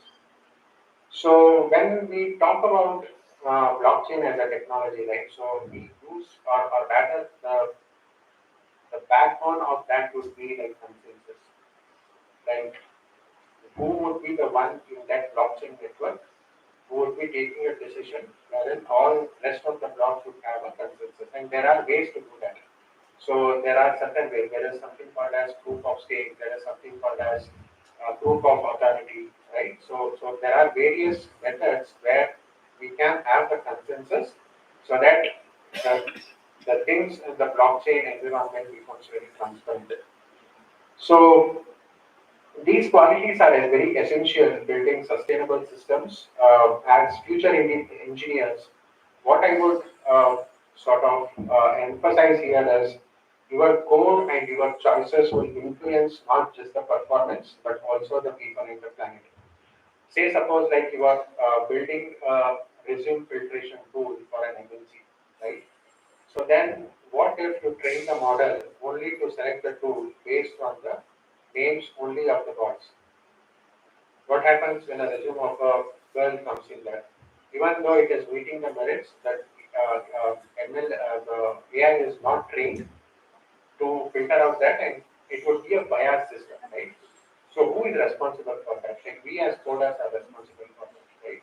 So whenever like we are training our algorithm, make sure that like how we can make it very unbiased, treating into all the corner cases, so that like when we are like sort of implementing this AI model in the production, the system is very much unbiased and caters to everyone who is using that model, right? So okay, so these are some of the examples where you can take something which you are building in your labs to enable the local community yourself. Most of the time, when I go to these colleges, right, so I do appeal to the management to basically take the students out when they are in the first, the second semester. And again, irrespective of the college does that or not, if you are in the lower semester or even now, you can do that. So what I would encourage you to do is just go and talk to someone in your rural place or village and try to understand what they are doing, right? So there might be some MSMEs who has a small sustainability application, but they would be wanting to do many things, but they would also be not knowing how to do it. Or for example, there could be some farmer who is not essentially knowing what is the potential of the soil, right? For a period of year and on year, you would be growing the same crop but getting less result. So you try to understand why that is happening. So use technologies like precision agriculture, use IoT to basically understand the soil composition and tell that, okay, your soil is having XYZ. Instead of growing this crop, why not to grow this crop?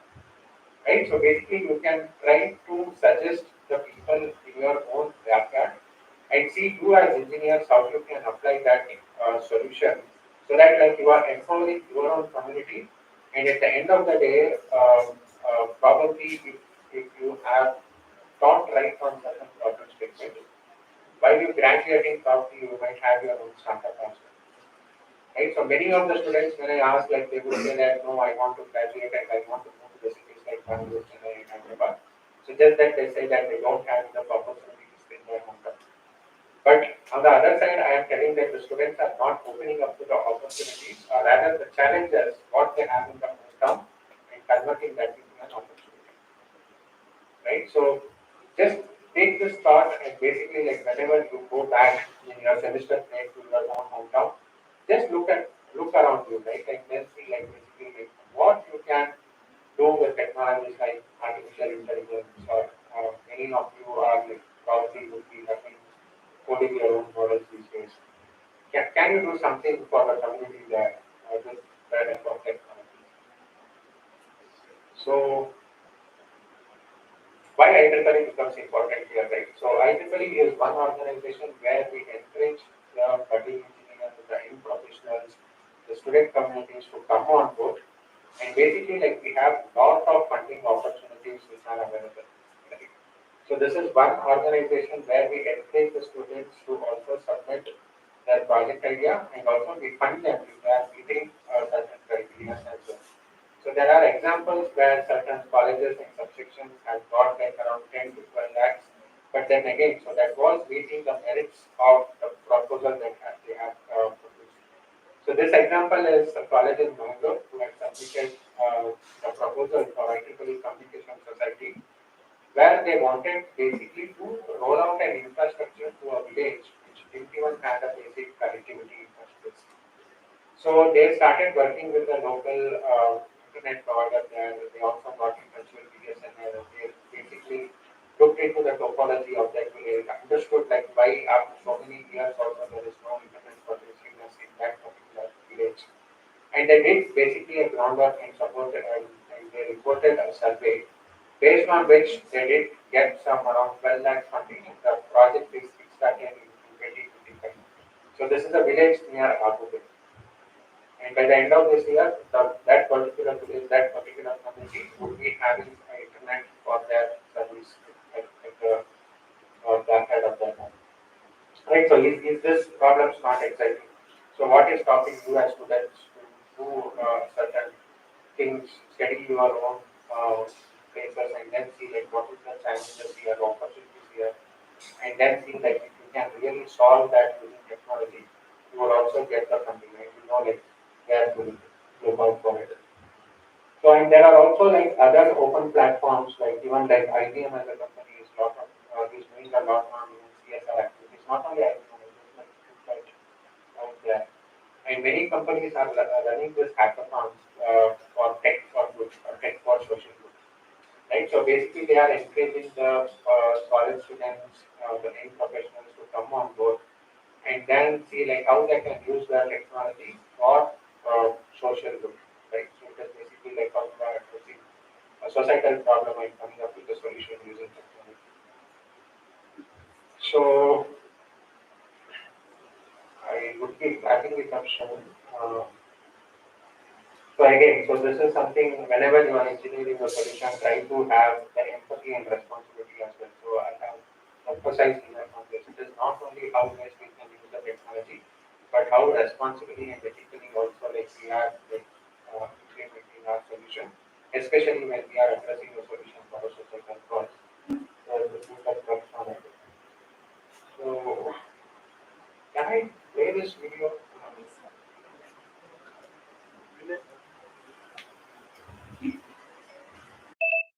So with this, I would essentially conclude my talk and once again thank the organizers of this conference and the staff of Jain College of Engineering here. So as you go back home, take some time and just ponder about uh, what is that SDG out of all the 17 goals which would sort of strike with you the most and what emerging technology excites you the most, and how you can combine these two to solve that particular problem indicators in that SDG. So with this thought, I would like to sort of share this video.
And choose left to end poverty and hunger,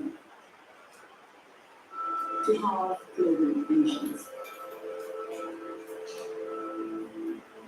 It didn't start out as planned. We're not moving in the right direction. Years progress must be moving. Escalating conflicts, climate victim. So where are we now? For decades, we successfully fought poverty. Now it's on the rise again. 1 out of 10 suffer from hunger. More people than ever forced out of their homes. Climate disasters increasing. Droughts alone estimated to displace 700 million people by 2030. This year, CO2 emissions hit a new record. At this rate, annual emissions will be 14% higher in 2030. Meanwhile, fossil energy receives $700 billion in subsidies for governments. Yo, government. Safe water and sanitation not made accessible fast enough. Progress must quadruple to cover all people by 2030. Women are held back at all levels. At this pace, by 2030, 825 million children won't have secondary level education. Human rights, health, and equality all hurt in the wake of war and disaster. Disrupted economies, food and energy crisis, and galloping costs of living damage global solidarity. Everything interconnected. Everyone intertwined.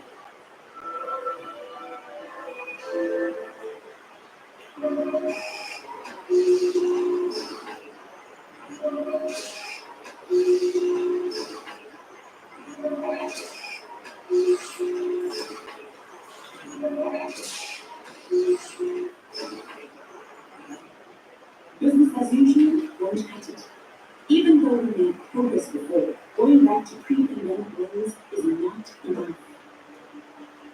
We need a new paradigm built on the pillars of our 17 goals. Rethink conventions, fit for orthodoxies, governments, organizations, corporations, citizens of the world, snap out of it. It's time for bold climate action, to act for women and girls, for social justice and inclusion. Scale up the transition to renewable energy, create 85 million green jobs, phase out fossil fuel subsidies and tax carbon, $2.8 trillion. Keep your promises. Support developing nations. Write off debts. Free up $1 trillion for climate resilience, people and communities. $500 billion for Africa to achieve universal energy access by 2030. Commit to a circular economy now. New resilient food systems. They can cut waste by 17%. Strengthen domestic financial institutions. Make insurance funding accessible to everyone. Scale up the digital transformation to educate the 1.6 billion kids who missed school in the pandemic. Educate girls, including the 150 million who are in school now. Ensure women's equal share of decision making. Eliminate discrimination against female workers and boost productivity by 40%. We cannot afford to leave anyone behind. We have the to-do We have the resources. 8 years to reach our goals. We're on this planet together. So let's do it together. Let's get the list done.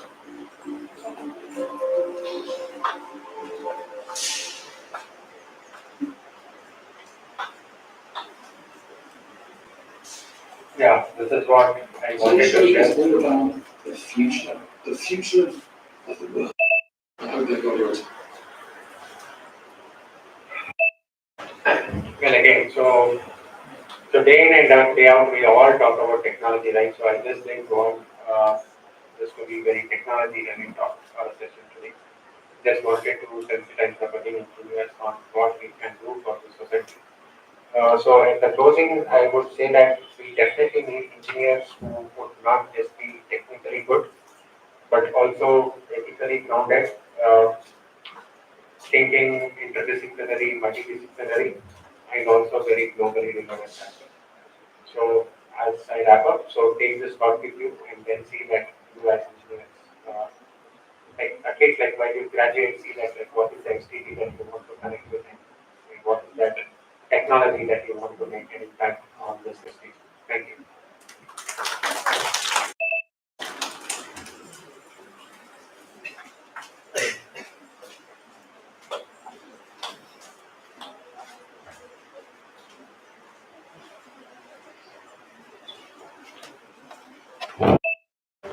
Thank you, sir. Your keynote really filled the gap between the emerging technologies and the social problems for sure. And your video was really inspiring. So under IEEE, there is a chapter called WI, which is Women in Engineering. So every year there will be scholarship funded for the girl students under WI chapter. So even this year, that is 2024 and 25, four students from our college have received a scholarship of rupees 50,000 each. So I request the dignitaries, the chief guest, and the guest of honor to present them the scholarship. So firstly, I call upon Ms. Anjali Mahadev Kankar from 6M EC department.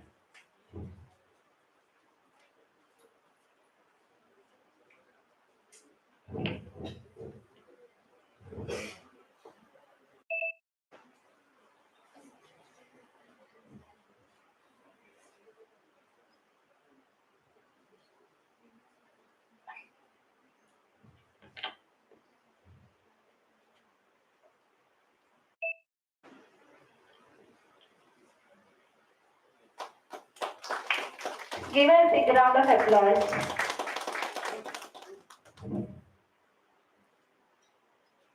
Next, I call upon Ms. Shrutika Pachkati from 6M EC department.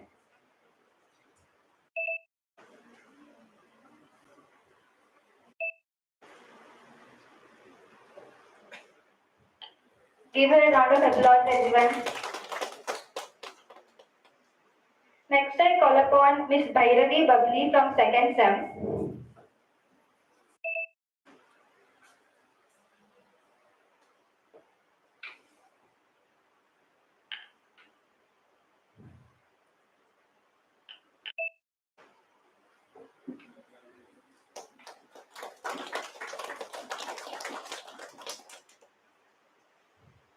Next, I call upon Ms. Shushti Patil from 2nd SEM EC department.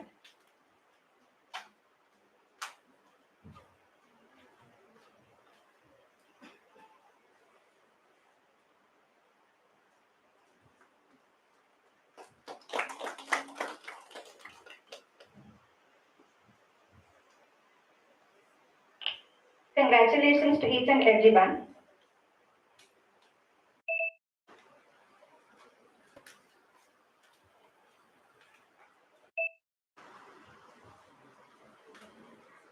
Our next keynote speaker is Mr. Suman Dey, and we are really privileged to have him at today's conference.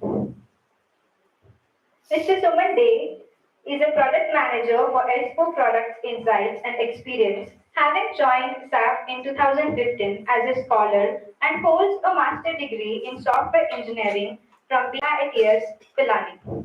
He has previously worked as a full-stack cloud developer, research mentor, and a Scrum coach from several SAP solution areas. He is also a part of the Managing Director's Office at SAP Labs India for various people and strategic topics while helping early-stage growth startups to co-innovate with SAP as a part of SAP Startup Studio. As a researcher, he has published over 30 works in international journals and conferences of IEEE, Springer, Elsevier, including 4 book chapters, and is currently pursuing his PhD from IIT Kharagpur under the Department of Computational and Data Science. Suman has been associated with multiple conferences and journals of international repute as a reviewer, TPS chair and session chair while focusing his guest lectures at academic institutions on bridging gap between academia and industry for the latest trends. Suman's work has won the Best Paper Awards and Pitching Challenges, and he has also been a thought of leadership champion for his research contributions. So we are really privileged to have him today. So take good use of him. Thank you.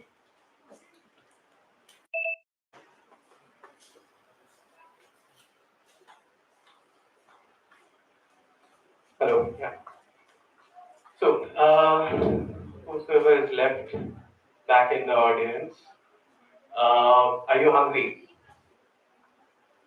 No. You need to be honest. If you are, stay hungry, stay foolish. With that, if you know this term, and before would I talk about digital twins and all the technical terms.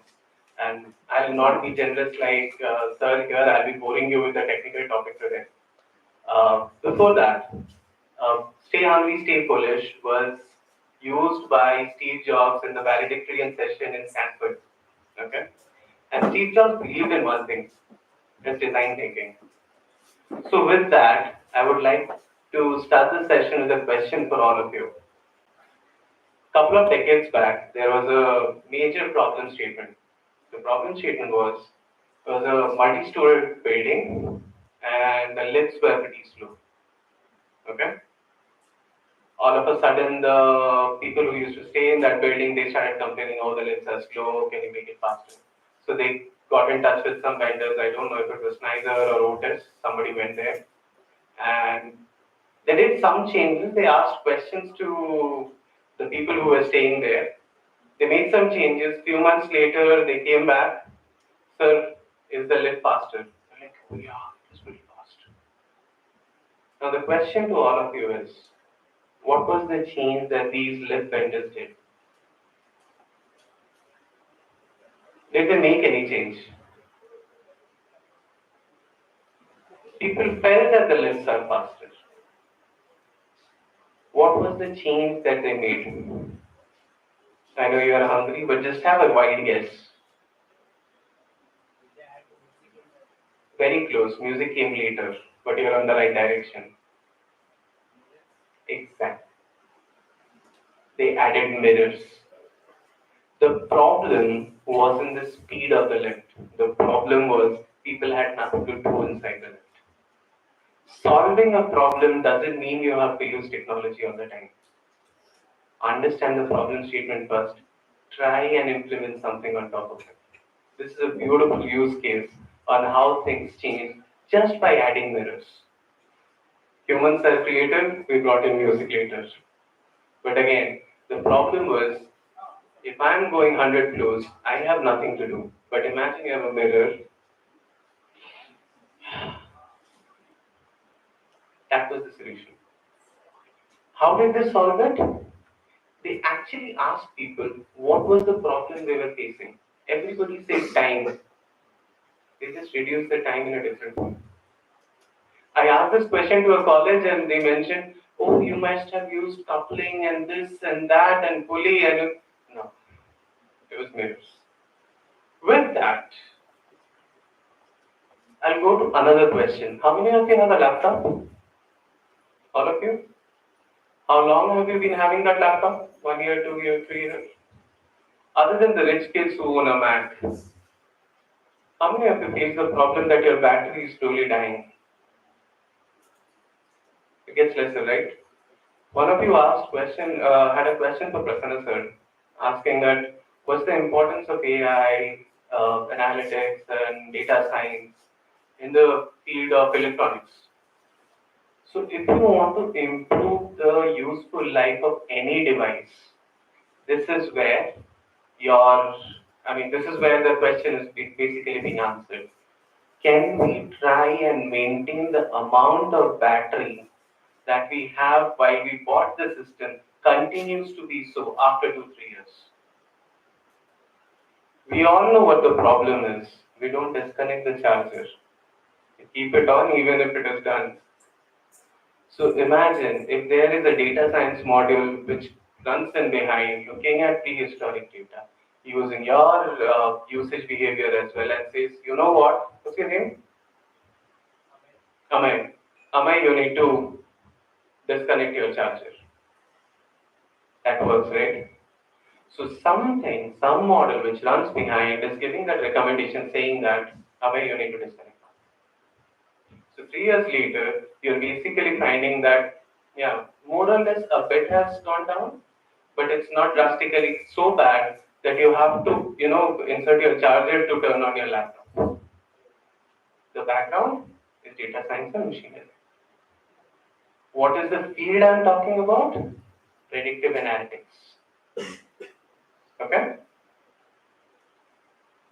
So, you're not alone. Even I use a Windows machine. Poor guy. Not a Mac. Mac goes on for 8 hours.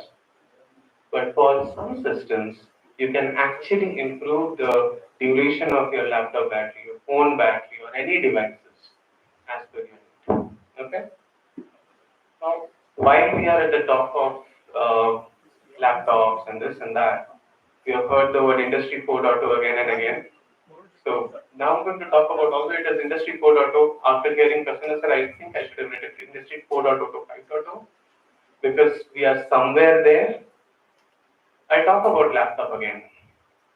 When you went to buy your first laptop, did you first go to Dolby, bought the sound system, then went to Intel, got the chip? No, right? What did you do? You went to a Lenovo or an HP or an Acer, and then you directly purchased it, right? But within your laptop, if something goes wrong in your sound system, what happens? You basically approach Lenovo, they reach out to Dolby, they change things, they do the maintenance, they hand it over the laptop back to you. So somewhere, if I have to repair a device, if I have to, forget repairing, build a device, there are different vendors who are connected to each other, who need to interact with each other. Because I cannot make a sound system without knowing what is Intel providing me, or what is the operating system going to do with my hardware. I'm not a hardware guy. Just saying that from a settings perspective, all of them need to share data with each other. Take one step ahead. How many of you have a bike or a scooty or a car? Right? Imagine for your car as well. It's multiple vendors coming together to formulate one car. Okay? So they all need to share data with each other. Something that Prasanna sir already had mentioned, we are becoming more data driven. It's all about how you utilize the data and put forward for making a better device. Now, if I'm a competitor, would you share the data with me? Okay, while you are laughing, let me give you one analogy here. How many of you watch Netflix? Have Netflix subscription? Any of you? Prime Video? Hotstar? Can you tell me where are these streaming OTTs deployed? It's AWS. Now consider Amazon Prime, AWS is the same parent company. But if I ask you which is the OTT that you prefer, you might say Netflix. But all of them are deployed in AWS. So although the competitive business is there, but you need to still support each other. Now coming back to the network side of the story, where you have different devices or different smaller parts which combine to make a bigger part, could be a laptop, could be a car, you still need to understand the data better. How do you do it? There are various ways. Any Marvel fans here? Iron Man? No? Jarvis? No? Come on, Avengers? Nobody? Okay. One. Okay, good.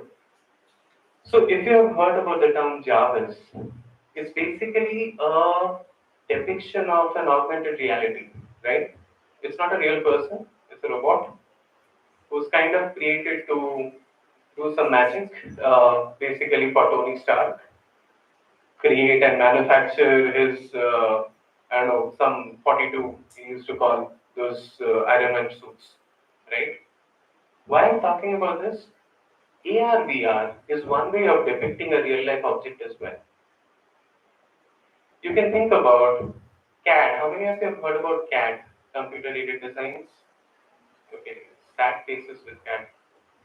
Okay. So that's another way of depicting real life objects, right? So what am I really going to talk about in today's session? And you might be thinking, "Itna bolne ke baad, finally you are saying what I'm going to talk about it." Don't worry, I'll not waste much time on that. So it's about digital twins. Any way you can represent a real life object into its digitized form is a digital twin. While you might be hearing about artificial intelligence, machine learning, AR, VR, this, that, metaverse, some singer buying some metaverse land in wherever, you might be surprised to know in a manufacturing plant, and I won't name the company, the biggest problem they face is how do I upload Excel data into the software system? What is this Excel data? The manufacturing ID, which company made it, what is the documentation, how much time it takes, what is the average battery time, this. You can have the same representation in any other form, but how is the vendor sharing the data with me? Our beloved Microsoft Excel. Okay? Just like the mirror example. You might be thinking about a lot of things, but at the end of the day, it's still kind of primitive.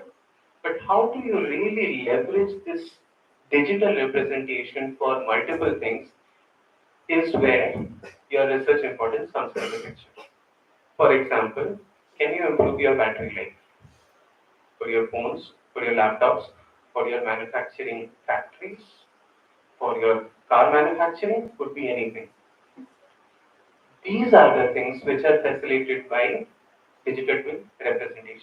Could be anything. It could be CAD, it could be basic Excel documentation where you have tables and you do some analytics on top of it.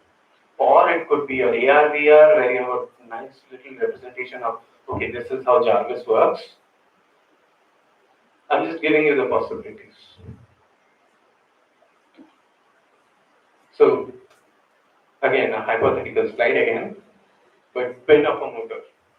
Let's say you have to fix something which is 200 miles away, and you are sitting in a cozy little AC air conditioned room, and you are the engineer who has to fix it. Right now, it is possible. Sir mentioned about startups and evolution. So there was one startup, I don't exactly remember the name, they were doing exactly this. They could actually envision the entire motor or some equipments from a factory which is like 200, 2000 miles away, but it would depict the entire digital representation of the real life object. And an engineer sitting far away can also fix it or can actually look into it and see what has gone wrong. So this is a way how you can make people's lives better or optimize manufacturing processes. Because you don't have to go there, you don't have to be inside that chimney or whatever it is. You're sitting miles away and still manufacturing. And that's the power of engineering, that's the power of emerging technologies. So I'm trying to connect the dots, although it's a very boring topic, technical topic. But again, whatever I cover here, I'll only encourage you to go back, check it out, learn more. If you are interested, you have the CD in front of you, you can reach out to him, more than happy to help you. Okay? So, as I mentioned, it's a real life depiction, sorry, a digital depiction of a real life object. But what can you do with it? And those are the last 3 pointers. You can make better decisions for the product, for your optimization of supply chain or whatever it is, or manufacturing or repairing of a factory equipment, whatever it is. Predictive maintenance, you should know one thing. Repairing is a cost effective thing, but buying a new material in a factory setting is even tougher. Okay? So predictive maintenance helps you identify faults that can happen in the future. For example, your laptop battery is slowly decreasing today, and after 6 months, boom, it won't start if you're not charging it. So if I know 6 months later this is going to happen, I can take some precautions so that one fine morning when I have my, I don't know, test because there was COVID or some online test that you had to take, your laptop is not dead. Now this is a smaller problem, you might think it's big, but in a factory setting, it can result into millions and millions of dollars. So can you predict what is going to happen in the future and do an early maintenance? That's predictive maintenance. The final thing, real-time analytics. My focus area is on digital twins for manufacturing. But let's say I have an exact representation of a human being who has 2 eyes, 1 nose, 1 mouth, 2 ears. His name is Amay, he's in Jain College, blah, blah, blah. I know his heart rate. I know his oxygen levels. I'm getting the data all the time through his smartwatch. It is connected to the doctor, giving me regular insights about how Amay is playing his, having his football schedule, who he is meeting, not talking about who, but again, that is also important. So I can actually guess if he is healthy, if he is playing football, if he has played for a longer period of time, is he going to be fatigued? Do I need to replace him? Now I'm going towards the sports analytics. So you can imagine, digital twins is not just for a laptop or a car, but it could be for a human being as well. My research is not in that direction, but again, just imploring you to look into it. Maybe this is something you will be interested in. Again, how do you represent the data? Depends completely on you. But again, because it's my research, so I need to talk about the standard I'm using. This is called asset administration shell. You don't have to really pay attention to it. It's boring right now for you. If you're interested, please feel free to go through it at a later point of time. But this is an industry standard which is used by multiple companies in order to not have a problem for interoperability. Sir and I actually were discussing it. He was mentioning about something, and the first word that came to my mind, oh, interoperability. So, why am I saying interoperability? My dad might be working somewhere and working on a real life object data in Excel. I might be working on this. Somebody might be using ARBR. Somebody might be using an Excel format. Somebody might be using a JSON format. All of them are different. How do I standardize it? That becomes challenging. From an industry setting perspective, this is something which is used. It is called Asset Administration Shells. Okay, AAS. Just like we have XLSX, dots, PPTs. This is .AASX. I know it sounds very interesting, but sometimes it's not, especially if you're researching on it. Now, this we already covered. If we are having data, right, it could be a digital twins, or you might want to perform some sort of an analytics. What really comes into our mind first is where is it happening? Are we deploying it into some cloud systems? So this is a holistic representation of where the cyber-physical system comes in, where the simulation happens, where the cloud computing comes into the picture, importance of dashboards, virtual machines, physical machines, blah, blah, blah. Again, not that important, but I wanted to cover this from a technical standpoint so that if you are interested in going into this field, you might be able to relate, okay, somebody showed us something, I can refer. Okay? We talked a bit about industry digital twins because that's my focus area. So the importance is we are combining the physical world features with a digital representation of it. We can do real-time monitoring. It optimizes production processes. For example, if you know where you're wasting more time, for example, ask any corporate, they'll say, oh, my most of the time goes in meetings. Similarly, for production processes in factories as well, there are certain things we do which is an overhead. Can we optimize those processes? If I have the schedule, how it works on a regular basis, it basically helps you for data. So there are multiple applications for it. You can improve your product's quality. Predictive maintenance we touch base upon a bit, not just from an industry device standpoint, but also from a real life human digital twin as well. And we have been hearing one thing, like emerging technologies, AI and machine learning. This is a major implementation where you can use your machine learning models, Gen AI, blah, blah, blah, to actually improve a lot of operational efficiencies. I talk about one research paper that I'm working on, actually completed, that kind of talks about how you can use. Okay, this is not. This is I can do this. So there are different types of twins. There's something called asset twin, which is very important from a manufacturing setup. Any equipment, any device, any machinery from an office setting can be termed as an asset twin.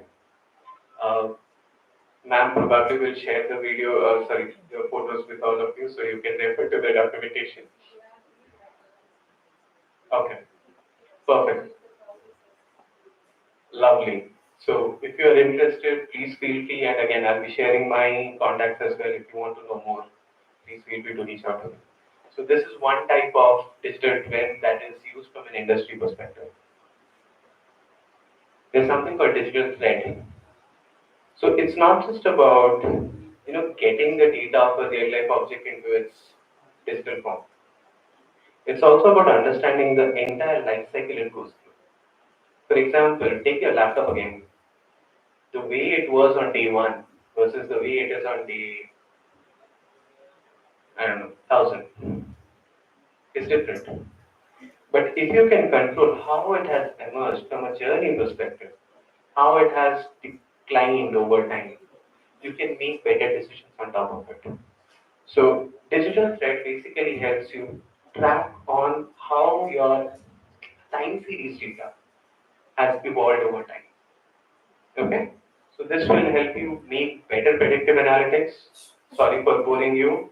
3 of them are leaving and they have been stopped. Okay. I don't have a digital twin for live commentary. You can even work on that.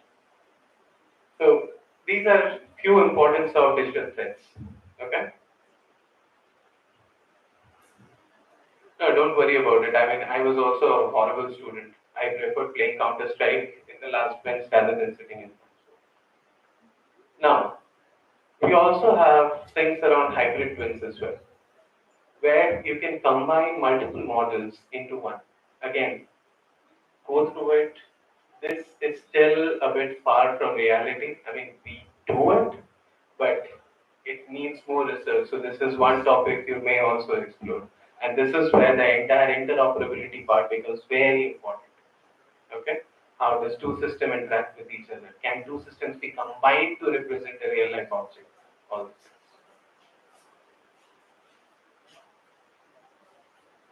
Um, we talked about a laptop.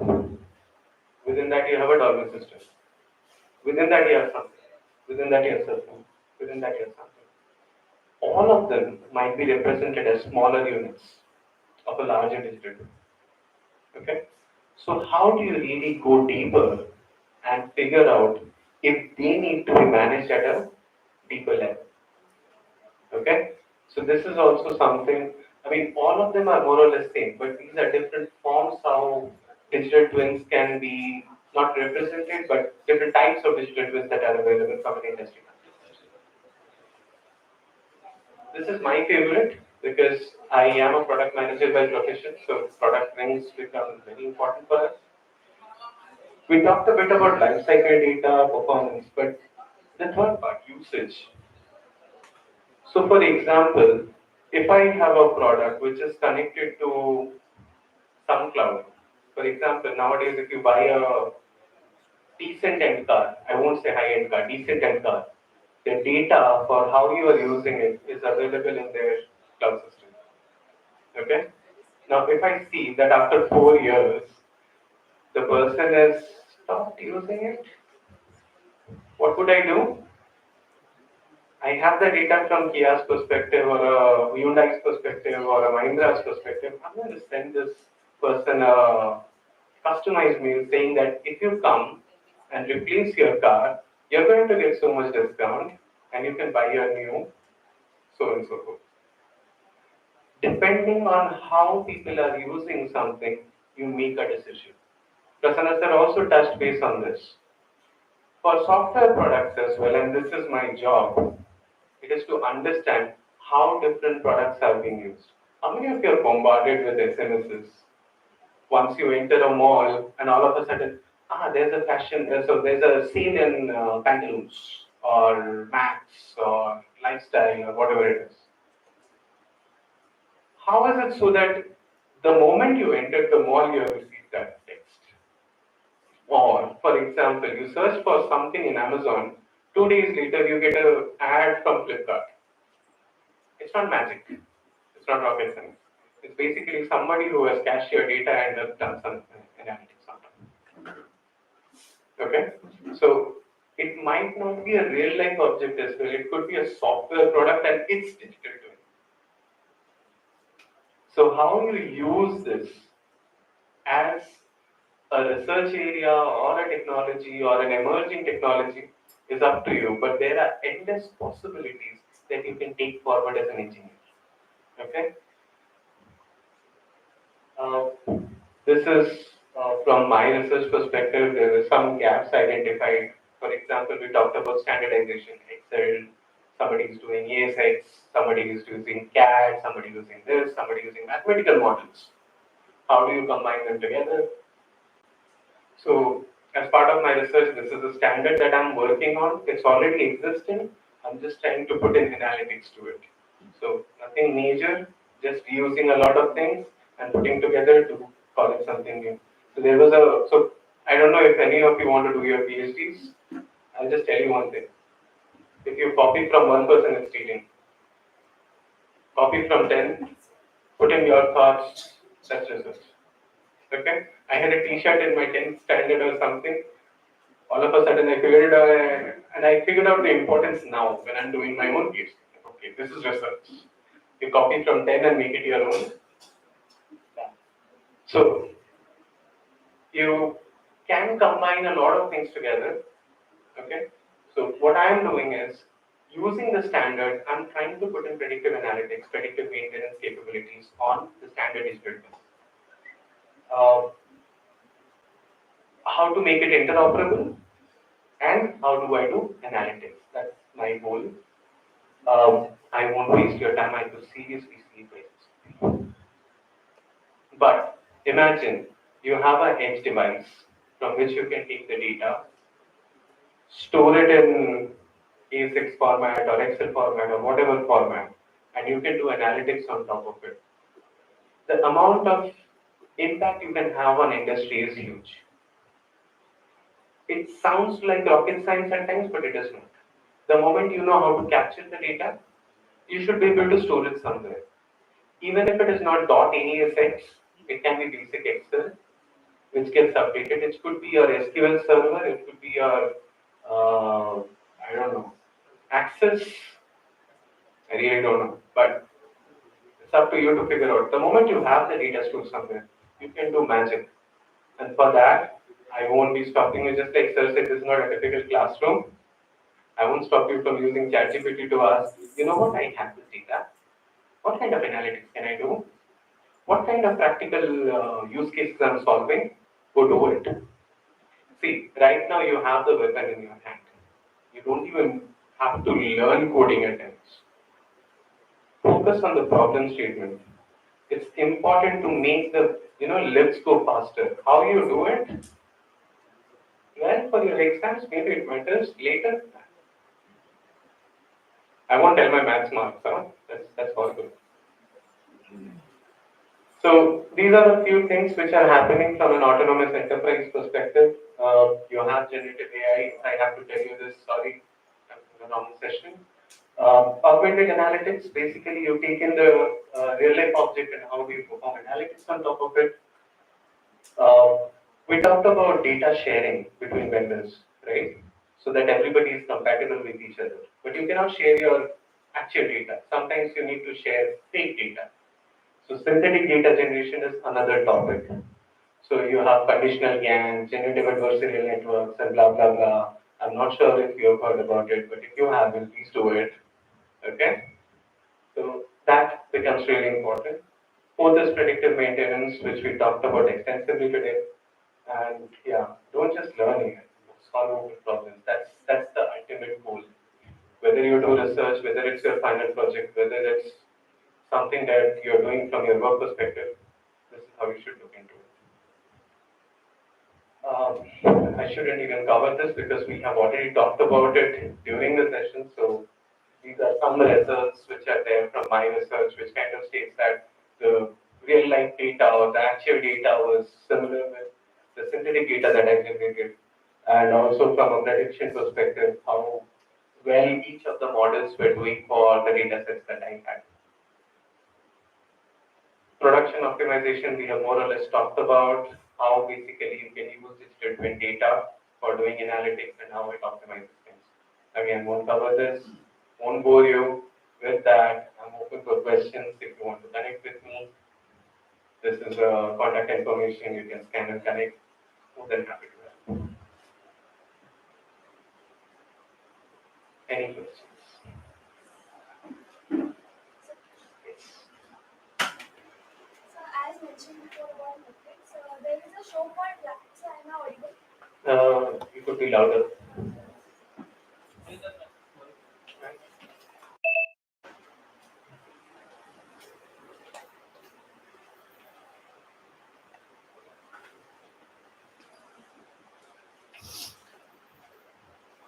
So as mentioned on Netflix, so there is a show called Black Mirror, and in that one of that episode, the woman has brain tumor in a part of her brain. After the surgery, they remove the tumor, and there is a chip inserted in that brain, and from cloud the data is transferred from to the chip from a company called Riverpoint in that episode itself. So can we think about this in the future? This can be implemented through digital twinning. Okay, I'll answer it differently. I don't know whether it's possible, Yes. but I'll answer it in a different way. 25 years back, iRobot was a movie, Terminator was a movie.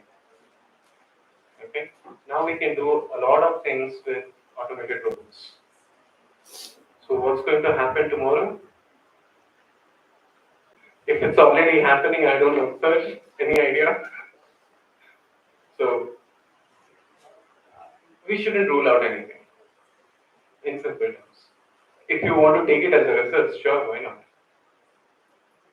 And for example, I mentioned about Iron Man, right? Jarvis.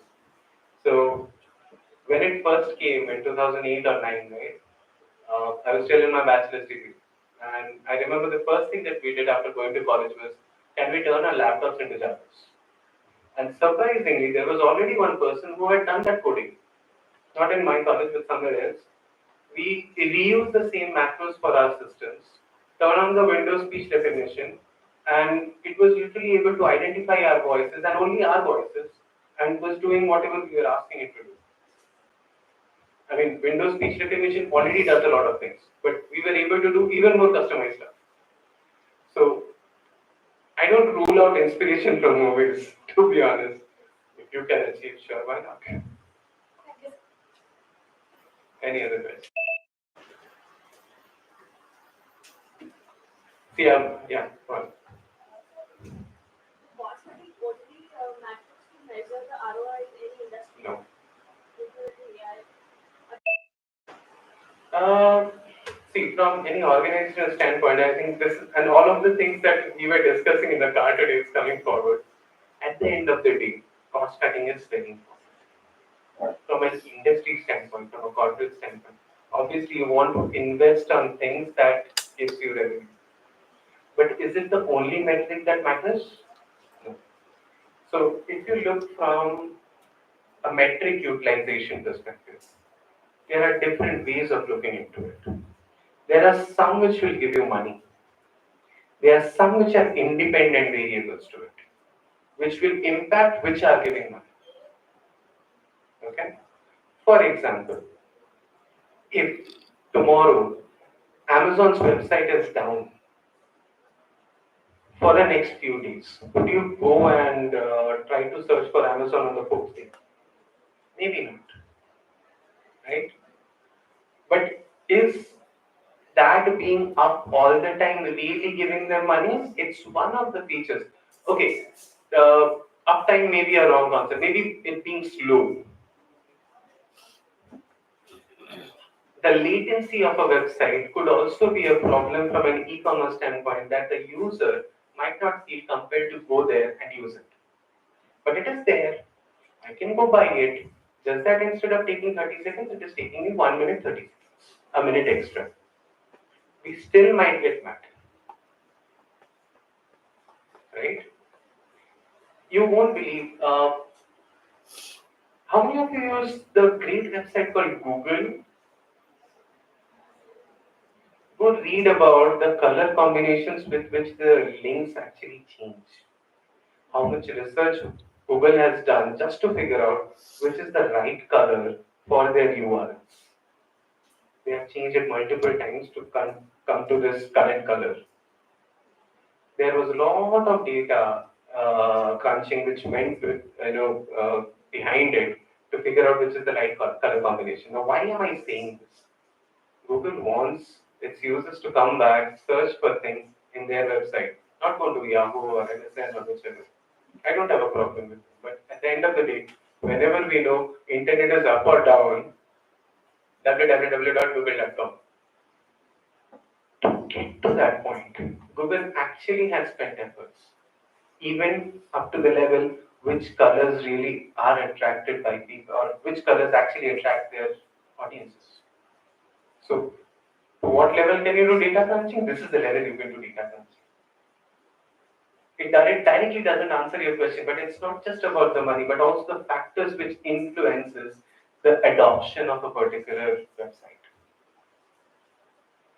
That's the detail you can go into.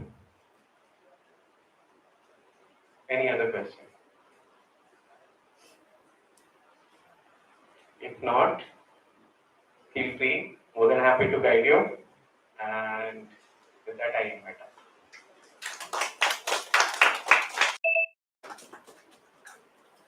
Thank you, sir. Foremost, I extend my heartfelt gratitude to our today's speaker, Mr. Suman D and Dr. Chengappa, sir, for gracing the occasion with their esteemed presence and for their inspiring address. Your words have set the perfect one for the session and have truly motivated you all, sir. Thank you, sir. Now, on behalf of the Institute, IEEE and INCET 2025, I request Dr. Rasne Madam to felicitate Mr. Suman D. Sir.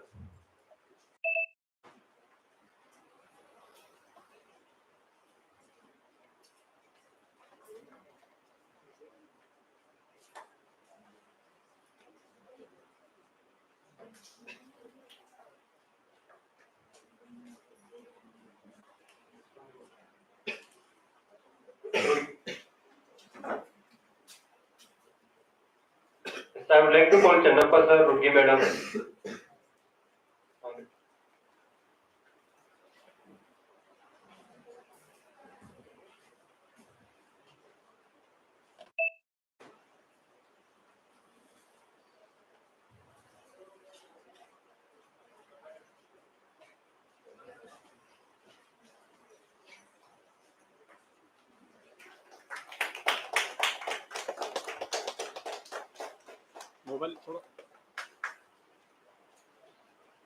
Thank you, all of you.